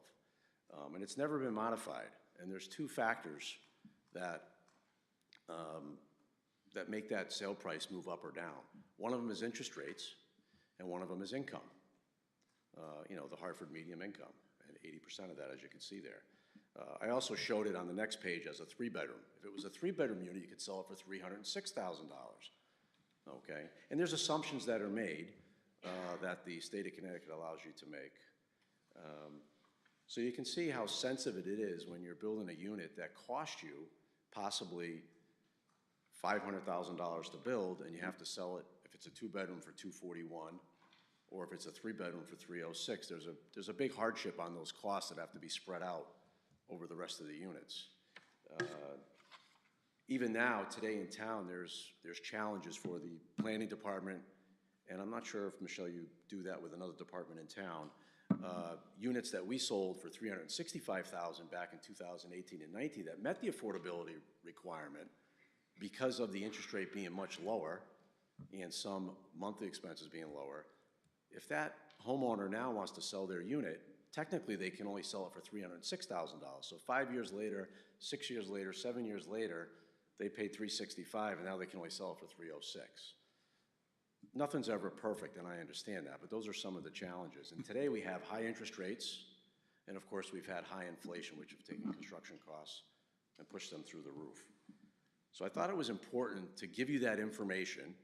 That spreadsheet is direct from Michael Santoro. I also forwarded it to Michelle with some other details that he uses to compile these sale prices. So I wanted to come before you tonight and really just kind of give you information of the hardship.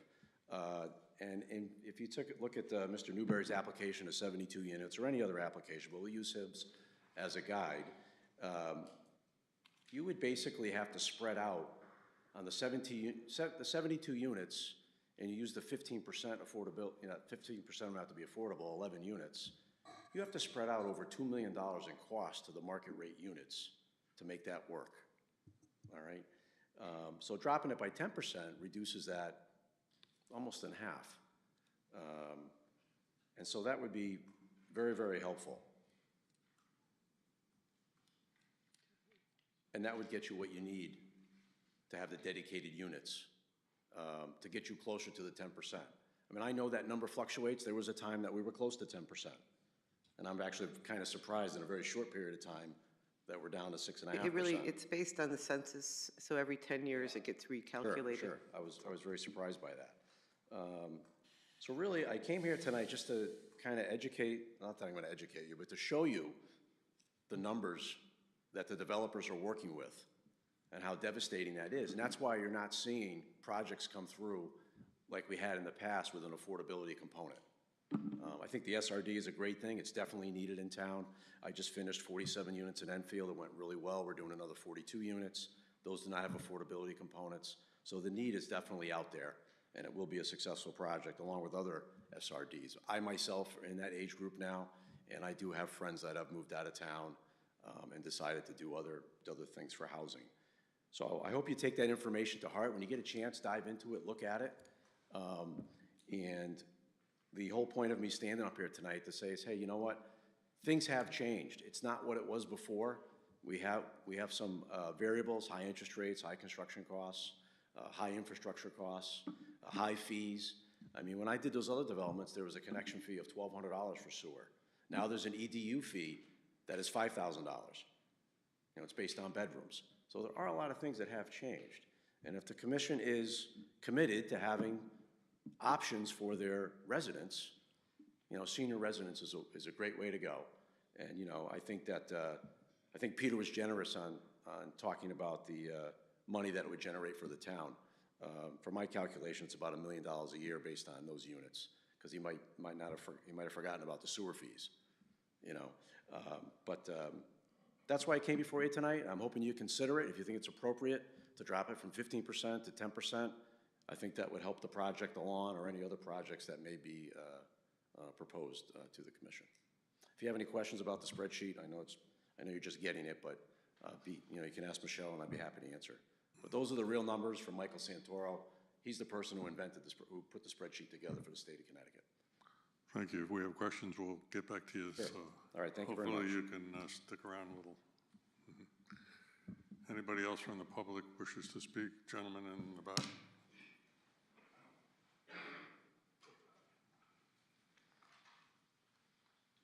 Good evening. I'm Ken Boynton, Boynton Construction. I stood before you a short time ago. And I guess I would say that if I had done my homework a little Excuse me, earlier, would you sign in, please? yeah, I'll sign.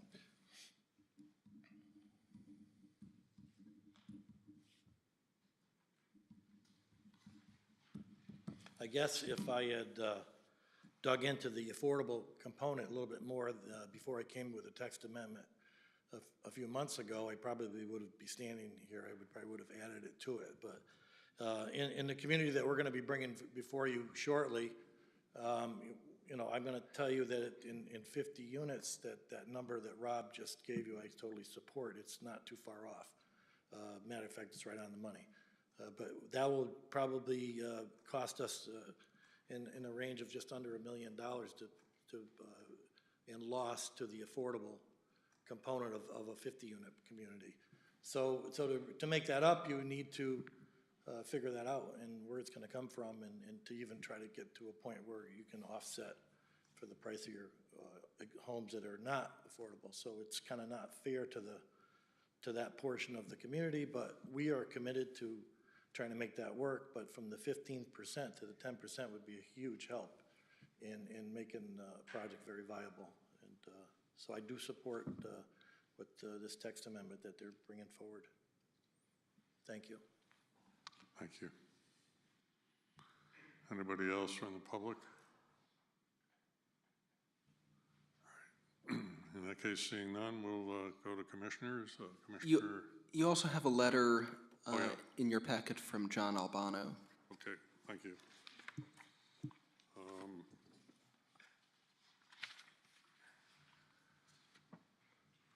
Okay. Would you like to read this, or should I? Would you like to? I'll read it. So this is a letter from John Albano. Skipping down through all the titles. He's writing to Michelle and Autumn, or Burke, one of our other planners. I would like to express my concerns about the proposal regarding a senior resident development on Oakland Road. I've lived at 16 Capchunas Drive for over 34 years. My backyard borders the proposed development. On October 9, 2024, we exchanged emails about my concern over the idea that a couple of commissioners had regarding adding a pickleball facility to the project. Hopefully that is not still being suggested. I think my letter clearly outlined the rationale for why that would be a terrible outcome. I can forward another copy of that email if you would like. In addition to that concern, I have several others. This property constitutes most of the developed land in this part of town. It would drastically change the feel of that part of South Windsor. The number of proposed housing units is multiple times the number of housing units that are in our development, which is adjacent to the proposal. Much of the land in question is wetlands. Adding 70-plus housing units there would have a significant environmental impact. The land is home to a large number of different types of wildlife. Almost every day we see deer, wild turkeys, rabbits, and less frequently coyotes. All of these animals would be displaced, which would be another significant environmental issue. There's an emergency exit proposed which runs through our development. That would need to be very strictly controlled because any use of that exit for non-emergency purposes would significantly impact a residential neighborhood. My wife and I spend most of our winter in Florida and therefore will not see any posting notices about this project. If you could let me know of any further discussion on this project, I would greatly appreciate it so I can stay informed. Thank you very much. God bless, John Albano. So Michelle, when notices are sent out, I mean, if people have their mail forwarded, it still gets to them, right, in Florida? Yeah, I think what I would recommend to anybody is you can sign on the town's website to receive a planning and zoning agenda anytime anything's posted. So I think that's what we did with John, is we had him sign up for the planning and zoning announcement when it's posted. So that's something the public can do very easily on our town website. Great idea, and it's very convenient. It comes up in your email, and if you were interested, you click on a button and the document comes up. There's a special button for snowbirds? Okay. All right. So now, Commissioner Kowalski. Michelle, crossing out the cumulative number of units in all developments cannot exceed 350 units. What was the reason behind that? I didn't understand that quite. So we currently have a cap of 350 units. We already have 250 built. You had discussion about a 50 unit. You had discussion about a 72 unit. There's other ones. We heard another one tonight that I didn't even hear about before. So you're quickly going to absorb your 100 units and then some. So my suggestion was not trying to figure out a cap right now while we seem to be encouraging senior residence development. And if you later on feel that you need to add a cap, you can always, again, revisit that. But I didn't really see the need for a cap with the projects that are being talked about at this point. Okay. I have no other questions. Commissioner Gavanero. Thank you. So I'm glad I'm not the only one that raises a little concern with the slashing of 15% down to 10. I do understand that in today's economic market, it may not be as feasible when we put out the regulations 2 years ago. But I'm just curious, bringing it back down to 10. I mean, at that point, yes, we're working towards the 830G 10% requirement, but we're not like going over. Like, for example, if a development comes in at 12%, that one slightly goes over the 10% threshold, and we get a bit more closer to that. I guess my question is, did you guys at least try looking at like 13, 12.5, 12% before settling on 10, or is it just trying to go down to 10 and seeing if our commission won't bat an eye and see if it'll get passed? I'm just curious at that point. One of you care to answer? Our position is we'd like to have it reduced because of the burden it places on the other homeowners in the development, because you got to spread the cost over in order to make the project work. It's a very high cost. I think Rob Manarino summed it up best. He said, it could be between $1 million and $2 million. It's a pretty heavy burden if somebody's going to go ahead with these types of projects. And it affects all the projects. So we would like it reduced. We met with Michelle and came up with 10%. We'd like to go as low as you can possibly go to help out on this. We prefer the 10% certainly, but if you want to go somewhat higher, God bless you, but we'd like some relief on that to try to make these projects work. Okay, I'm not sure that answered the question, and that's fine if you don't have a clear answer. I'm just saying this because, I did the math. I saw the map you have. It says 74 units. 15% of 50, or I think that's what you had before. Was it like 50 units before this? Yes. It was 50. Okay. The current regulations say 50 units. Okay, so before that would come out to be 7.5. Would that round up to be 8 within our Yes. regulations? Okay, so with what you had proposed now, 74 units, 10% of that is 7.4. That rounds down to 7 units. So while you're adding 22 new units, you're slashing one unit, one affordable unit.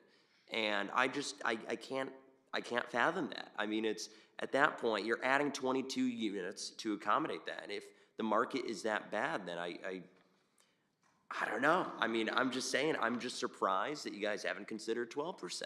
At that point, you're adding, like I said, 22 new units to accommodate a single new affordable unit to add on to maybe 8 or reach 9, for example. I don't know. I'm just lost for words at this point because I would have loved to see the projections of a 12% and a 13% to see how that would have reacted. So us as a commission could have gotten a number and put it down as a required condition, for example, or not even a condition because we're not there. It's a text amendment. I'll end on this. This is a text amendment. We're not voting based on regulations. We're based on, our legislative authority.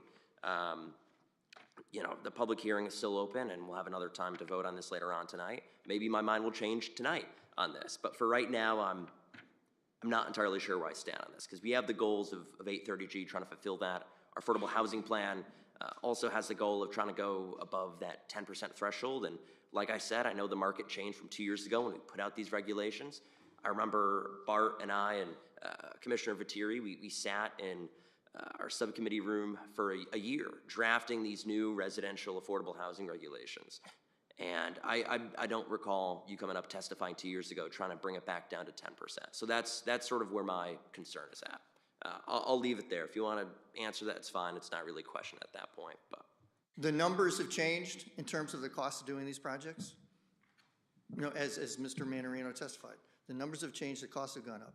So with respect to, you know, 50 units at 10% would be five units, and at 15% would be, you know, 8 or 9, I guess, whatever.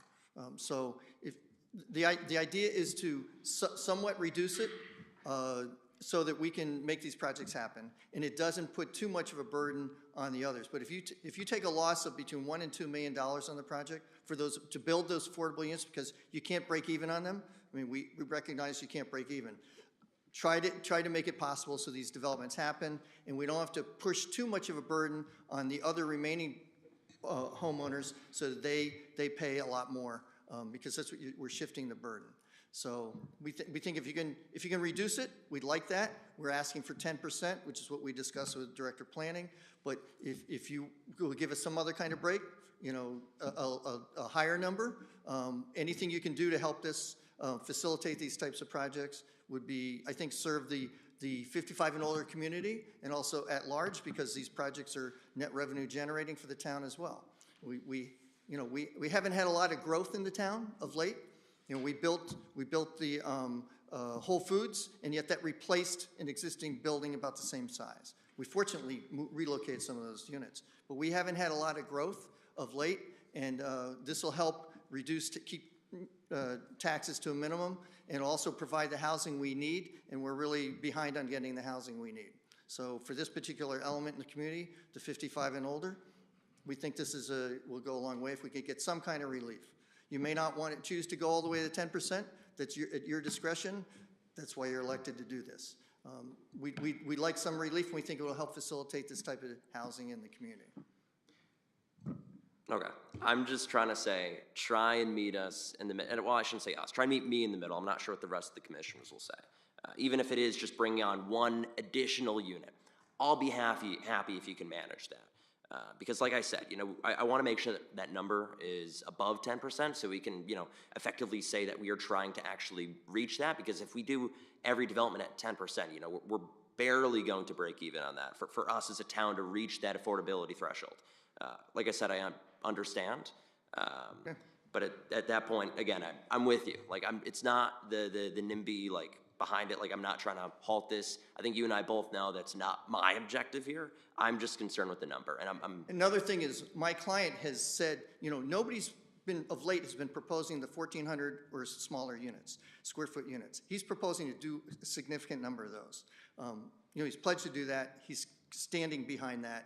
And so there are two things I like to see. We're doing some smaller units like we used to, and he's going to do some of that. And we also are trying to keep the costs as low as possible for everybody else and create a luxury housing development. So we're trying to, you know, hit a lot of targets here. But I understand you, and if you feel that way, that it should be higher than 10%, then by all means, you know, and if the commission goes along with it, that's what you do. But we're looking for some relief. As much as you can give us, we appreciate it, and it inures to the benefit of the other homeowners in the development as well. okay. I don't think I can say too much more without adding anything new. So I'll pass it off to Commissioner Viteri. Commissioner Viteri. I'm not sure how to follow that. I think getting rid of the cap of 350 makes a lot of sense. I think that senior housing, everybody talks about how the community is aging, so I think the fact that we should have more senior housing makes a lot of sense to me. So that part I'm totally in agreement with. I have a problem with the 15 and 10%, even different than some of the other folks. If I understood correctly what Mr. Santoro said and what was said over here, if there's 72 units, you're talking about something approaching $2 million in excess cost if you have 15% instead of 10%. So of the remaining units, that $2 million comes out to about $30,000 a unit. So your sale price for all the other units would have to go up about $30,000 to cover it. If you're talking about units that are going to go for $400,000 to go for $430,000 instead to break even on the whole project, I'm not sure that's compelling enough to make me say 10% has got to be the right way. With the 50 units, I think it was mentioned that would be $1 million. There you're talking about $25,000 per unit for the units that are wouldn't be affordable. I'm at the higher end of the senior of over 55 group. My income is significantly different than others. So to me, having affordable units as a part of that, as I finally outlive my house, becomes more important to me. And as that group of us increases, I think aiming for the 15%, just on that level, not to try to meet the state mandate of 10%, because at 6.9%, we'd be doing this until the year 2200. But I think that it still makes sense to be reflective of the changing population of the town. That's my 2 cents. Thank you, Commissioner Foley. It's a hard act to follow because you're pretty much everything I wanted to say. But with our aging population, we're over 33%, I think you said earlier. I think Mr. Nurick had indicated 30%. And again, it's like a loan. We're always paying on the interest, not on the principal. It's the same thing with, we can't seem to get ahead. If we come down to 10%, right? And these guys did spend a lot of time putting this regulation in place with the intent to try to get our numbers where they are. 10%'s not good with me. It's just, we have to try somehow to get there. The other thing is with the cap. Yeah, for now, I'm okay with lifting a cap on that end, but that's just my opinion. Commissioner Dexter. Michelle, is this paragraph text amendment an all or nothing vote, or are we going to vote? There's 4 elements. Are we going to vote individually? You can take it however you want to. You could take parts of it and approve it, change it. All right, I don't know about the rest of the commission, but I would like to do that, especially since we're saying I agree with this, I don't agree with that. But we heard from another possible project coming in. We have to set a precedent. If we say okay to one and not to another, that's not good practice. Our moratorium is gone. It was gone in October. We have no protection anymore. Anybody, state of Connecticut, come in with affordable low-income housing development, we'd have to accept it. So we've got to get our numbers up. I have to agree with a couple other commissioners, and thanks for the math. Bob, I was over here trying to do it, and I just couldn't do it.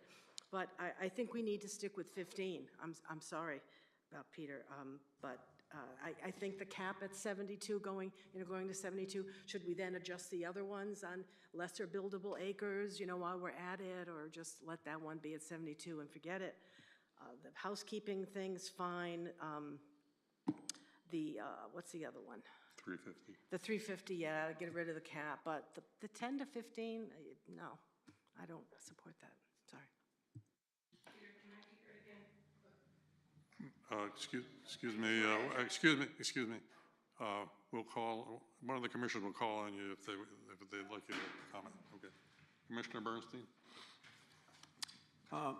Rob, is Rob still here? Can I ask you a quick question? Can you come up? So on your spreadsheet, we get these things in the heat of battle, and it's hard to maybe understand what we're looking. Are these numbers based on condos, townhouses, averages? Are they means? Are they medians? Give me some basis as to what this is for. Single family homes. Single-family homes. Correct. As opposed to townhouses, condos? Correct. Okay. Correct. Well, actually, you know what? Let me step back on that a minute. I know it's for single-family houses, but it may be for condos also. I would have to. It would be for a for-sale unit, right? Yeah, for a as single opposed to a unit, I rental guess. unit, so a I'd have to for-sale get that unit. defined, but So I know it's for a single unit. All kinds of units. For sale units. So it's a For sale community units. interest property, right? Just an SRD. When I did other community interest properties in town that were single units, we had to follow this program. Okay. So I know it's for single units. But if it was a duplex and one of those were deed restricted, it would be subject It would be to. still considered a single-family attached unit, so I think it would be. I don't want to say something that's not 100% correct, but it's my opinion after doing this for a while. All right, I'm trying to understand the connection between what we're looking at in your spreadsheet and the application. Sure. So that's So the why the connection question. here was just to kind of show hardship of what the challenges were for the developers. Got it. And the builders. It's real. You have a real number now you have a number to work with, whether it means something to you or not, and whether you feel it's appropriate to lower it, you know, that's obviously up to the commission. You know, there's only one way to get more affordable units, and that's to have approved projects, right? So we've all said that tonight, and everyone's dedicated to that. And sometimes a little piece of something's better than nothing, also. Certainly, it could be a no, and then you see if the project goes forward. But I was just here tonight to give information so that you understood the challenges and what the real numbers are, because I do this for entertainment. I watch the Planning and Zoning Commission meetings on Tuesday night. I enjoy it at times. Great. Good to know. You know, not good sports on. But anyway, it was just so that you had a real number, because sometimes we sit up here and no one ever talks about the number. Yeah. These are the real numbers. So now I'm hoping to get into you a little bit so you feel that pain a little bit with the number. You may not care about it. You may just say, well, you know, they'll figure that out. But now you have some numbers to work with and some things to possibly think about when you're considering whether you're going to reduce it from 15% to 10%. I appreciate it. Okay? Fortunately for you, we don't compete with football, so keep watching. It's Tuesday night. Yeah. UConn's not playing. And if I could just comment too, just to kind of pick on that. So Rob's experience has been in our design residence developments, which again, they're not a subdivision. They're a site that has a common interest community. Senior residence developments are similar in that they're not subdivisions, they're sites with common interest community. So that's kind of the similarities. Okay. And we were able to sell our units at cost at the time. But now with inflation and interest rates, it's become upside down like everything else. So, okay. All right, thank you. Peter, a question or two for you. So on the cap issue, I'm looking at this a little differently, and I'm going to make some comments here and tell me where my thinking is wrong, all right? Sure. So 25 units on parcels containing up to 8 buildable acres. So I'm looking at a metric there of units per acre, it's 0.32. On 12 buildable units and 12 buildable acres and 36 units, it's 0.33. So it's the same metric. Now, 12 buildable acres, a maximum number of units shall be 72. Well, 13 is bigger than 12. That would give me a metric of 0.18. So half the density. Why wouldn't we maintain the same density level of like 0.32 units per acre? Am I looking at this in a crazy way? I thought it was actually how many units, it's 4 units per, if you're doing single family, predominantly I think it's 4 units per acre. So I think it applies even to the smaller ones. Okay. There's a formula there. It's not, and you have to interpret your own regulations, but But the cap we're talking about is an overall town-wide cap. Right. Okay. Of unit count, not, okay. Are you talking about the 72 number or the 3? Yeah, the 72 number. 72 is, we're basing it on, my interpretation, and I could be wrong, what you and the staff interpret, it's how many units per buildable acre, and you define buildable acre as free of wetlands and free of steep slopes and stuff like that. So we're counting on our amount of buildable acreage at 4 units per acre. And I think that applies townwide for all the sites. They may have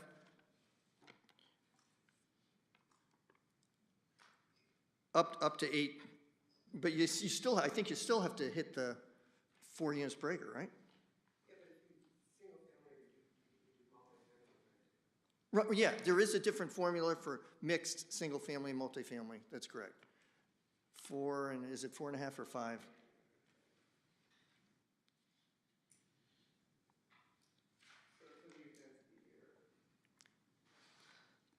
Under 7.17.6 density, it says maximum density for development consistent solely of multifamily units shall be 5 units per acre by net buildable acreage.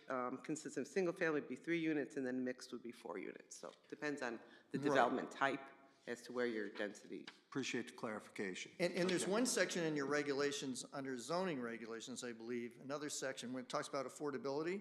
I believe it talks about that if you have affordable units, that you can define multifamily as 2 or more units in a building. As opposed to, it used to be, in your regulations, it was 3 or more. So it's now been dropped down to 2. So technically, I suppose, if Jim Newbury's development, for example, we could, because we're doing duplexes as well, we have 13 duplex units, that's 26, 13 duplex buildings, that's 26 units, and it would qualify as multifamily, so we could actually apply at 5. But we're going to have a cap, if you adopt this regulation, we're going to cap at 72. Because it's a mixed, it'd be 4 for you. It's a mix. Oh, okay. All right, so we'll go with that. But we're at 4, and I think that applies to every project. All right, got it. Appreciate it. Based on your ratio, yeah. Appreciate the clarification. On the affordability issue, I kind of agree with what you're hearing from the commission. The way I look at it is we as a town have a requirement to get to 10%. We're at 6.2%. At some point in time, we could be penalized. And we as a town and as a commission or in partnership with developers like yourself, planners, so there's a burden to be shared, I guess. So I would be inclined to maybe split the difference or look at something that helps us get closer to our threshold. I don't disagree with that.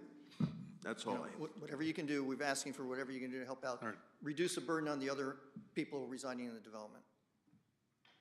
Commissioner, with that? I echo the sentiment around the cap of 350 and just removing it. It's, at this point, it's a little bit burdensome. And I also echo the sentiments of really everybody up here I think I've heard speak so far, which is moving it back down to 10% really puts us in a bad spot with our affordability status at 6.2. We're really not making any forward progress on that. That could be problematic for us eventually. So moving it to 10 is a non-starter for me, and we'll have to have a conversation about what's acceptable if we're going to not move it to 10. Okay, thank you. Thanks. I think everything's been said, so no real comment on it. Okay, so I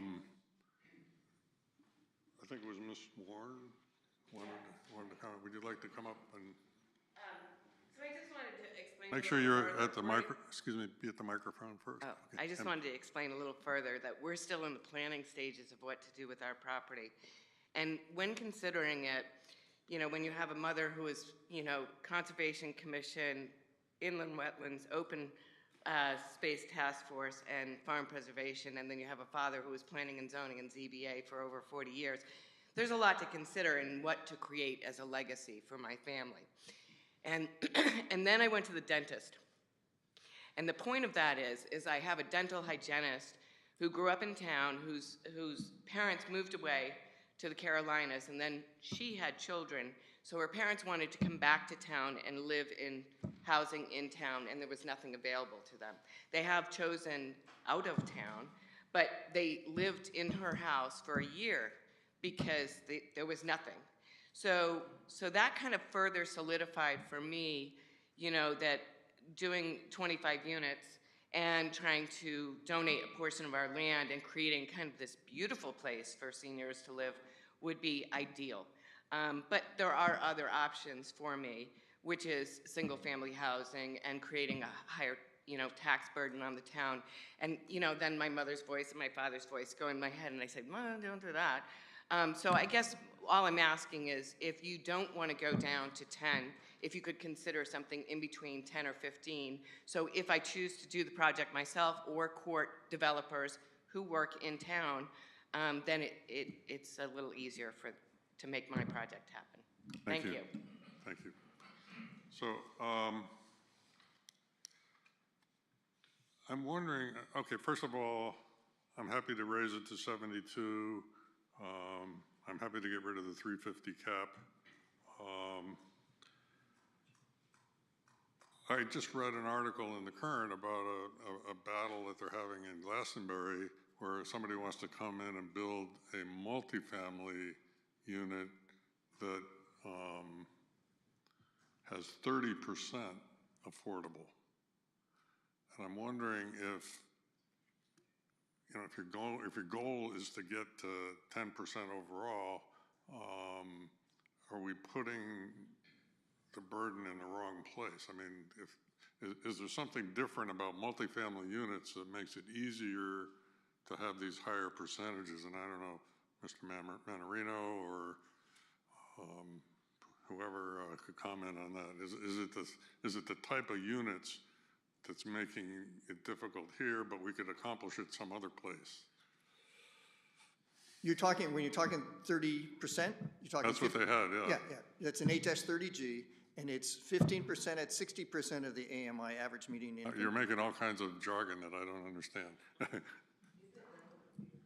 Yeah, they mostly are rental. I don't know that particular project, but it's mostly rental, and you're at 30% affordable is a requirement where the developer can come in, they have the upper hand, which we are now subject to, now I believe in town, and they have the upper hand in court, and they generally win if you don't approve it. And they can decide all kinds of factors. They can put aside your zoning regulations and come in with something, higher density, intensity, all that stuff. They can do that. So if you want to avoid doing that, you got to meet the 10% threshold. So that's what that development is most likely.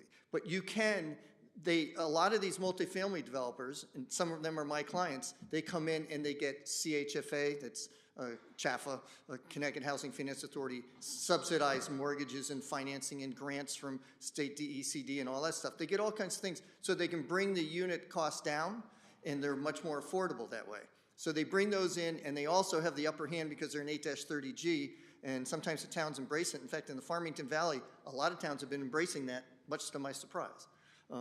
Most of them in the Farmington Valley right now have projects, and they're embracing them, whereas 5 years ago, they were not.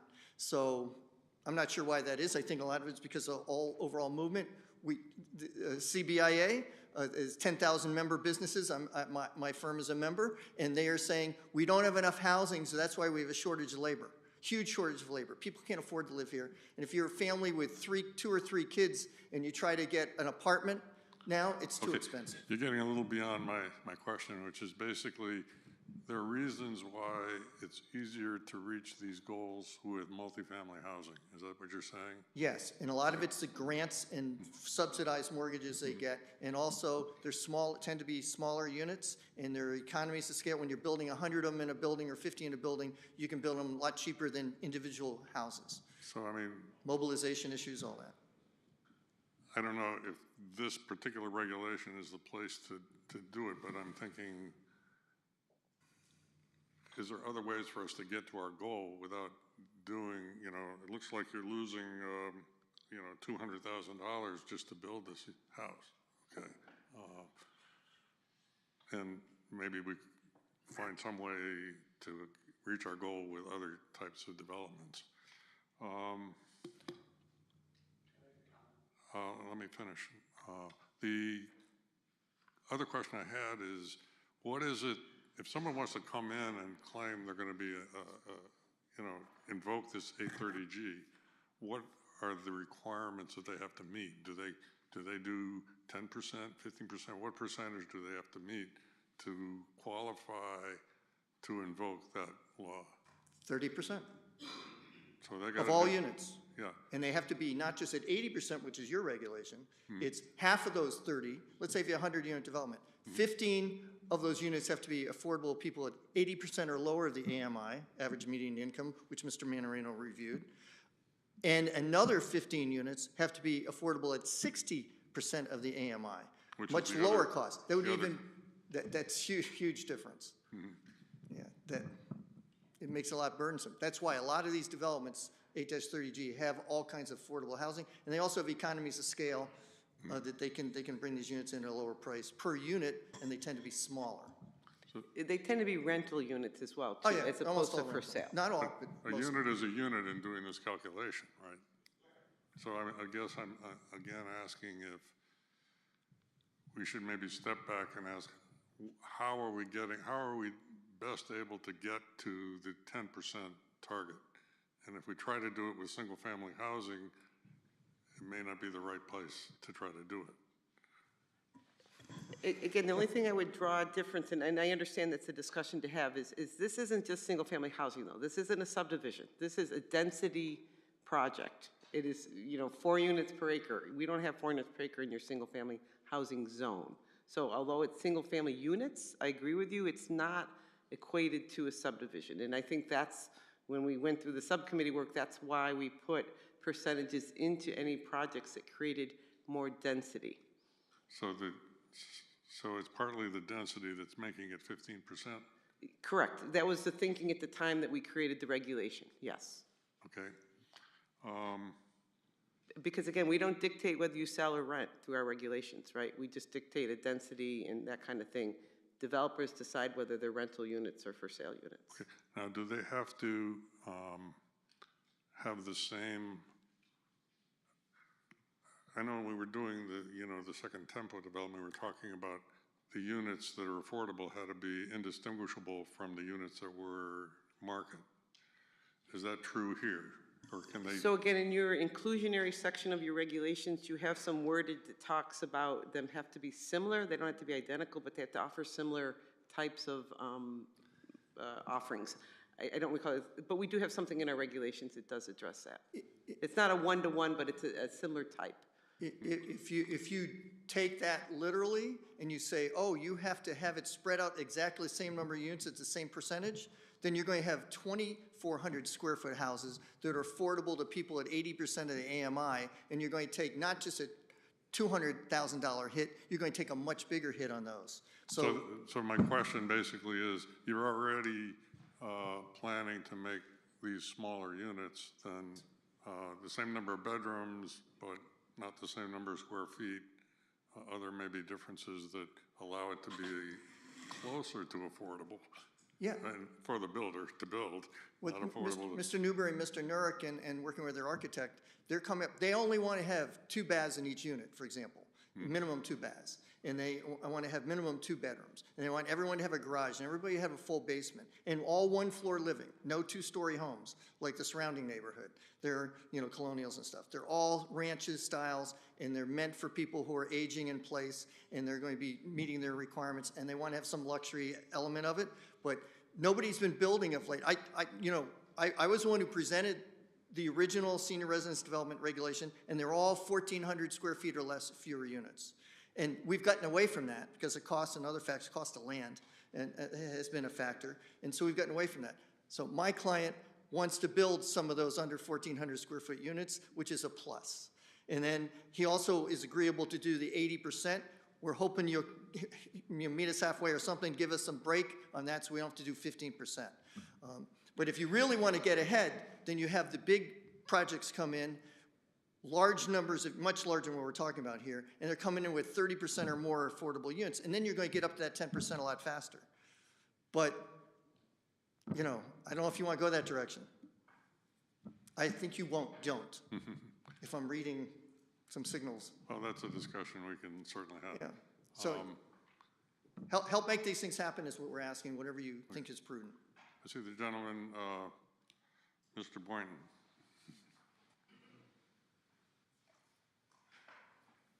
Just, thank you for listening to me one more time. Just to try to get back to what your question was, what's changed here? When you guys did your hours in those meeting rooms and you looked at this regulation, I believe the interest rate was probably at 0. Today, the interest rate is, what, 6%? If you're lucky, you can find something less than that. So there's only 2 things that really are the biggest factor is people's paycheck, how much they're gonna make of their income, and what the cost of money is. And the cost of money is what's caused us developers to be here again tonight. Is it because interest rates are where they are, that the numbers are very difficult. So a compromise maybe, a suggestion, I know that they're looking for 10%, and I'm not representing with them, I'm just here to listen, is that maybe you could consider 12%, and then maybe review it. If the rates drop to 0 again, or really a lower rate, then the numbers slide. It's a moving target. And right now, the target is in a bad spot for a developer. So I know I hear you all saying, I don't want to give up that 10, and I understand because it's not helping you with your 10% cap, but maybe you go to 12, and maybe review it in a year. If rates drop, maybe you come back and say, you know what, the developer can almost break even. Right now, we're taking, you know, $100,000 out of our pocket to build that unit. So it's just a thought before you say totally no to it, that's all. Thank you. Okay, we have commissioners who have other comments. Mike, yeah. Yeah, so I think, just to clarify, that Glastonbury project, that would, if we did that here, that would require us to build another elementary school, most likely. Require what? Require us to build another elementary school. Yeah. If we did a 300-unit apartment complex, this is an SRD. Different. We're not having an impact on the school system. I don't think we can get to 30%. That's ridiculous in an SRD. But let's focus on SRDs and keeping the percentage at a reasonable rate. Yep. Commissioner Cavanero. Thank you. Yeah, I mean, I'm happy that within the past 30 to 40 minutes, you've shifted the ball in the conversation of, we're going to do 10% to, we'd be happy to a compromise. I mean, that's originally what I wanted to do, because I also understand from attending a lot of the required affordable housing and a lot of the required zoning trainings for us, I also understand from my knowledge that some towns will use this as an opportunity to act in bad faith, to propose 20, 25% affordable housing regulations, not because they want affordable housing, but because they don't want any, and so they'll use that as a motive to turn down that stuff. I think both of us know that. So that's sort of why I'm saying, like, I understand that 2 years ago, 15% would have been attainable, and today it may or may not, depending on the scale, hence why you've increased the units. So that's why I said, I'd be willing with something in the middle. That's why I said, just meet us halfway. If 12.5% works, I think that is a reasonable compromise. And that's something, I think would work for all of us. Because like I said, I think most of us want, or I'm not gonna say most of us, all of us want this to at least go through and see the day of light someday. And if we do, let's say 15%, and let's say the applicants are correct in their calculations and it doesn't get built, I think we would look back on this and, shot ourselves in the foot. But if we do 10% on the other hand, I think we'd also be shooting ourselves in the foot that not enough individuals would have the chance to achieve, I guess equitable housing by that nature. So I guess what I'm really saying is I'd be happy to do 12.5. I'm curious what the commission says. And I'm not sure if this would require another public hearing to sort of go over this. Again, I'm happy to leave it to the other commissioners here. Okay. Any other comments? Commissioner Dexter. I've been vacillating as to make this mention, but, because it's not a review of the site plan necessarily, but there may be other ways to reduce costs with this particular site plan that when we get there, maybe we can talk about. I see on there the community building. I mean, maybe you guys can be creative a little bit and make everybody happy. Don't yell at me, guys, all right? Commissioner Foley. I look at the numbers, like Mr. Commissioner Viteri had said, that you're talking $30,000 per unit over 72 to balance it out. No offense, you guys are GCs. What you're gonna do is, I mean, it's not gonna hurt you. Yes, you're gonna feel the pain, but it's a trickle down. It comes down to the site contractor, the plumber, the electrician. It does get passed. Okay, nobody's going broke building these, or you wouldn't be doing it. So we're never gonna get where we have to get if we just keep compromising every time a developer walks in the room. Okay, the town's never getting ahead. Okay, that's what it comes down to, is we set regulations and then we're always amending everything. We should just let the developers come on in and go, this is what we're gonna do. And that's what we do on every single thing. We change zones, we amend our regulations. We said 15%, it's 15%.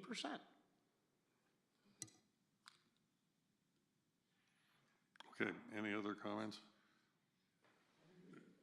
Is there a reason to hold this hearing open? No reason for staff, no. Any reason among us? Okay, in that case, motion to close the public hearing.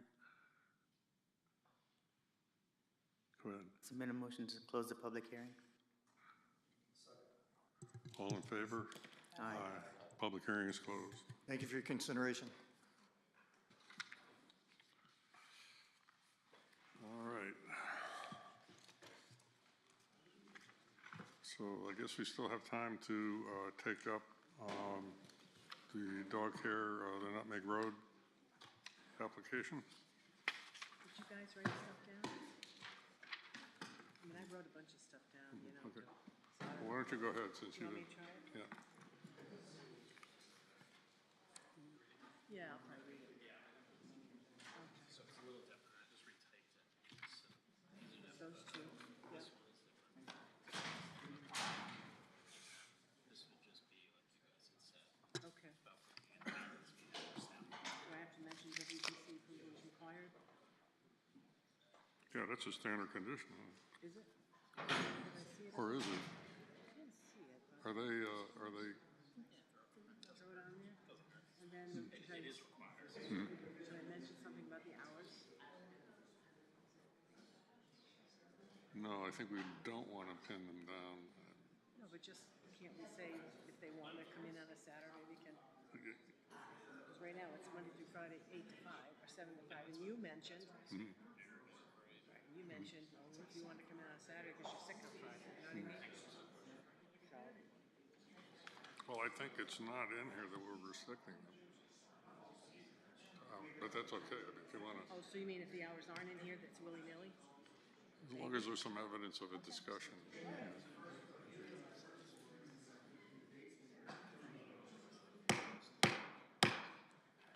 Let's call the meeting back to order here.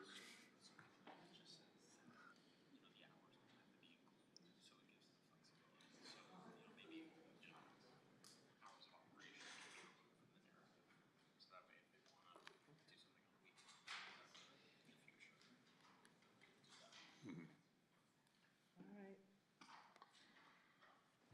Everybody ready?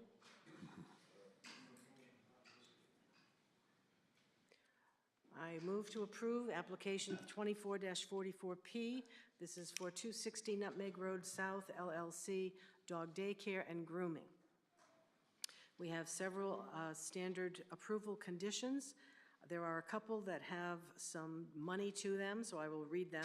Number 3, this application is subject to the conditions of approval of the Inland Wetlands Agency, Conservation Commission, including bonds in the amount of $5,000 to ensure compliance with the erosion and sediment control measures, and $7,500 to ensure establishment of stormwater system. Number 4, a landscape bond in the amount of $5,000 is required and must be submitted prior to the issuance of a certificate of occupancy if work is not completed. Then number 12, engineering comments dated 12/5/24 shall be incorporated into the final plans. 13, the applicant is referred back to the Architectural and Design Review Committee for final approval of colors and materials. The applicant needs to submit a maintenance plan for the outdoor play area, and that should be submitted with final information. We don't need to include the hours of operation, since that will allow some flexibility, if that's appropriate. And then I see here. What happened to number 12? Oh, that's not on this one. Light levels, should we mention that? Don't have to mention that, okay. All right, and then WPCA approval is required. We should put that on the record, all right? All right. Do we have a Second. Second? Second. Okay, we have a motion and a second. Is there any further discussion? Okay, in which case we'll vote. All those in favor? Aye. Any opposed? Passes unanimously? Good luck. Okay. The next item is the text amendment. Do people want to ponder that a while and have the discussion at another meeting, or you want to go ahead and try to pass something? Okay, all right, so we can have a discussion, or we can have a motion, and then we can have a discussion, okay? So,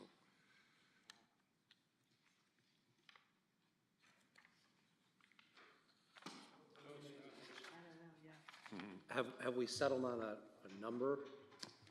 10, 11, 12, 13? So why don't we discuss it first? Okay. Okay.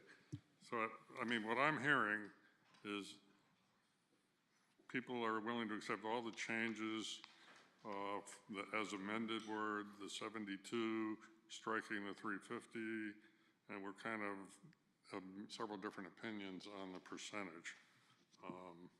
I don't think anybody here wants to go back. I haven't heard anybody say they want to go back to 10%, down to 10%, but some people were saying 12% maybe, other people were saying stick with 15. Anybody want to comment? Yeah, go ahead, go around the horn, yeah. We'll start, oh, by the way, our alternates, all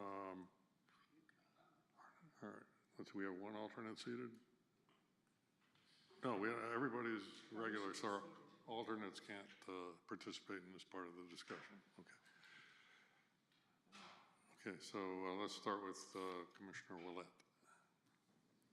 I would recommend leaving it at 15. I think it's risky to reduce it because it's setting a precedent that I don't necessarily like. Commissioner Bernstein.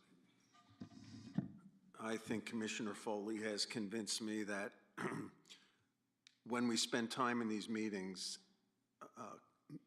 deciding on text amendments and regulations, we should have conviction to that and not make changes every time an application comes in. So I would opt to keep it as it is. Same here. Commissioner Dexter. Commissioner Foley. Same. Commissioner. Same.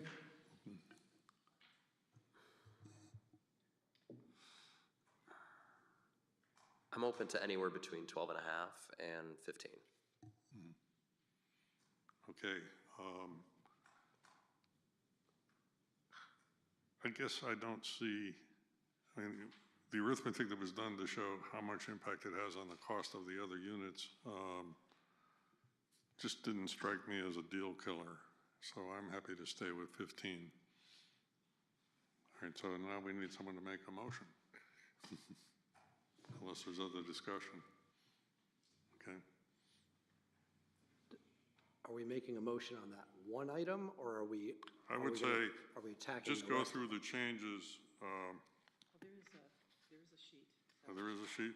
Okay, well, What I would suggest, if you're not going to change the 15%, that you would just make a motion to approve the changes that you are willing to accept. yeah, so Do we have to do that all at once? make and one have- motion. Try to packages as one motion. So that's what I'm saying. So do we have to go through all the other items, or just do the? I'd go through all the changes that we're approving. One motion. And don't mention the percentage. Okay, one change. So, I'm going for it. okay. All right, we're going to approve application 24-45P as follows. Modification to the section 7.15 senior resident regulations. We will modify section 7.17.3, the form of ownership, for clarification. We will change the 7.17.5 section for project unit cap to allow a maximum of 72 units on properties containing more than 12 buildable acres. And we will eliminate the cap on the number of units townwide. But we will not modify section 7.17-6 and keep the affordable units at 15%. Okay. Do we need to also include in there the as amended change? I think she got that.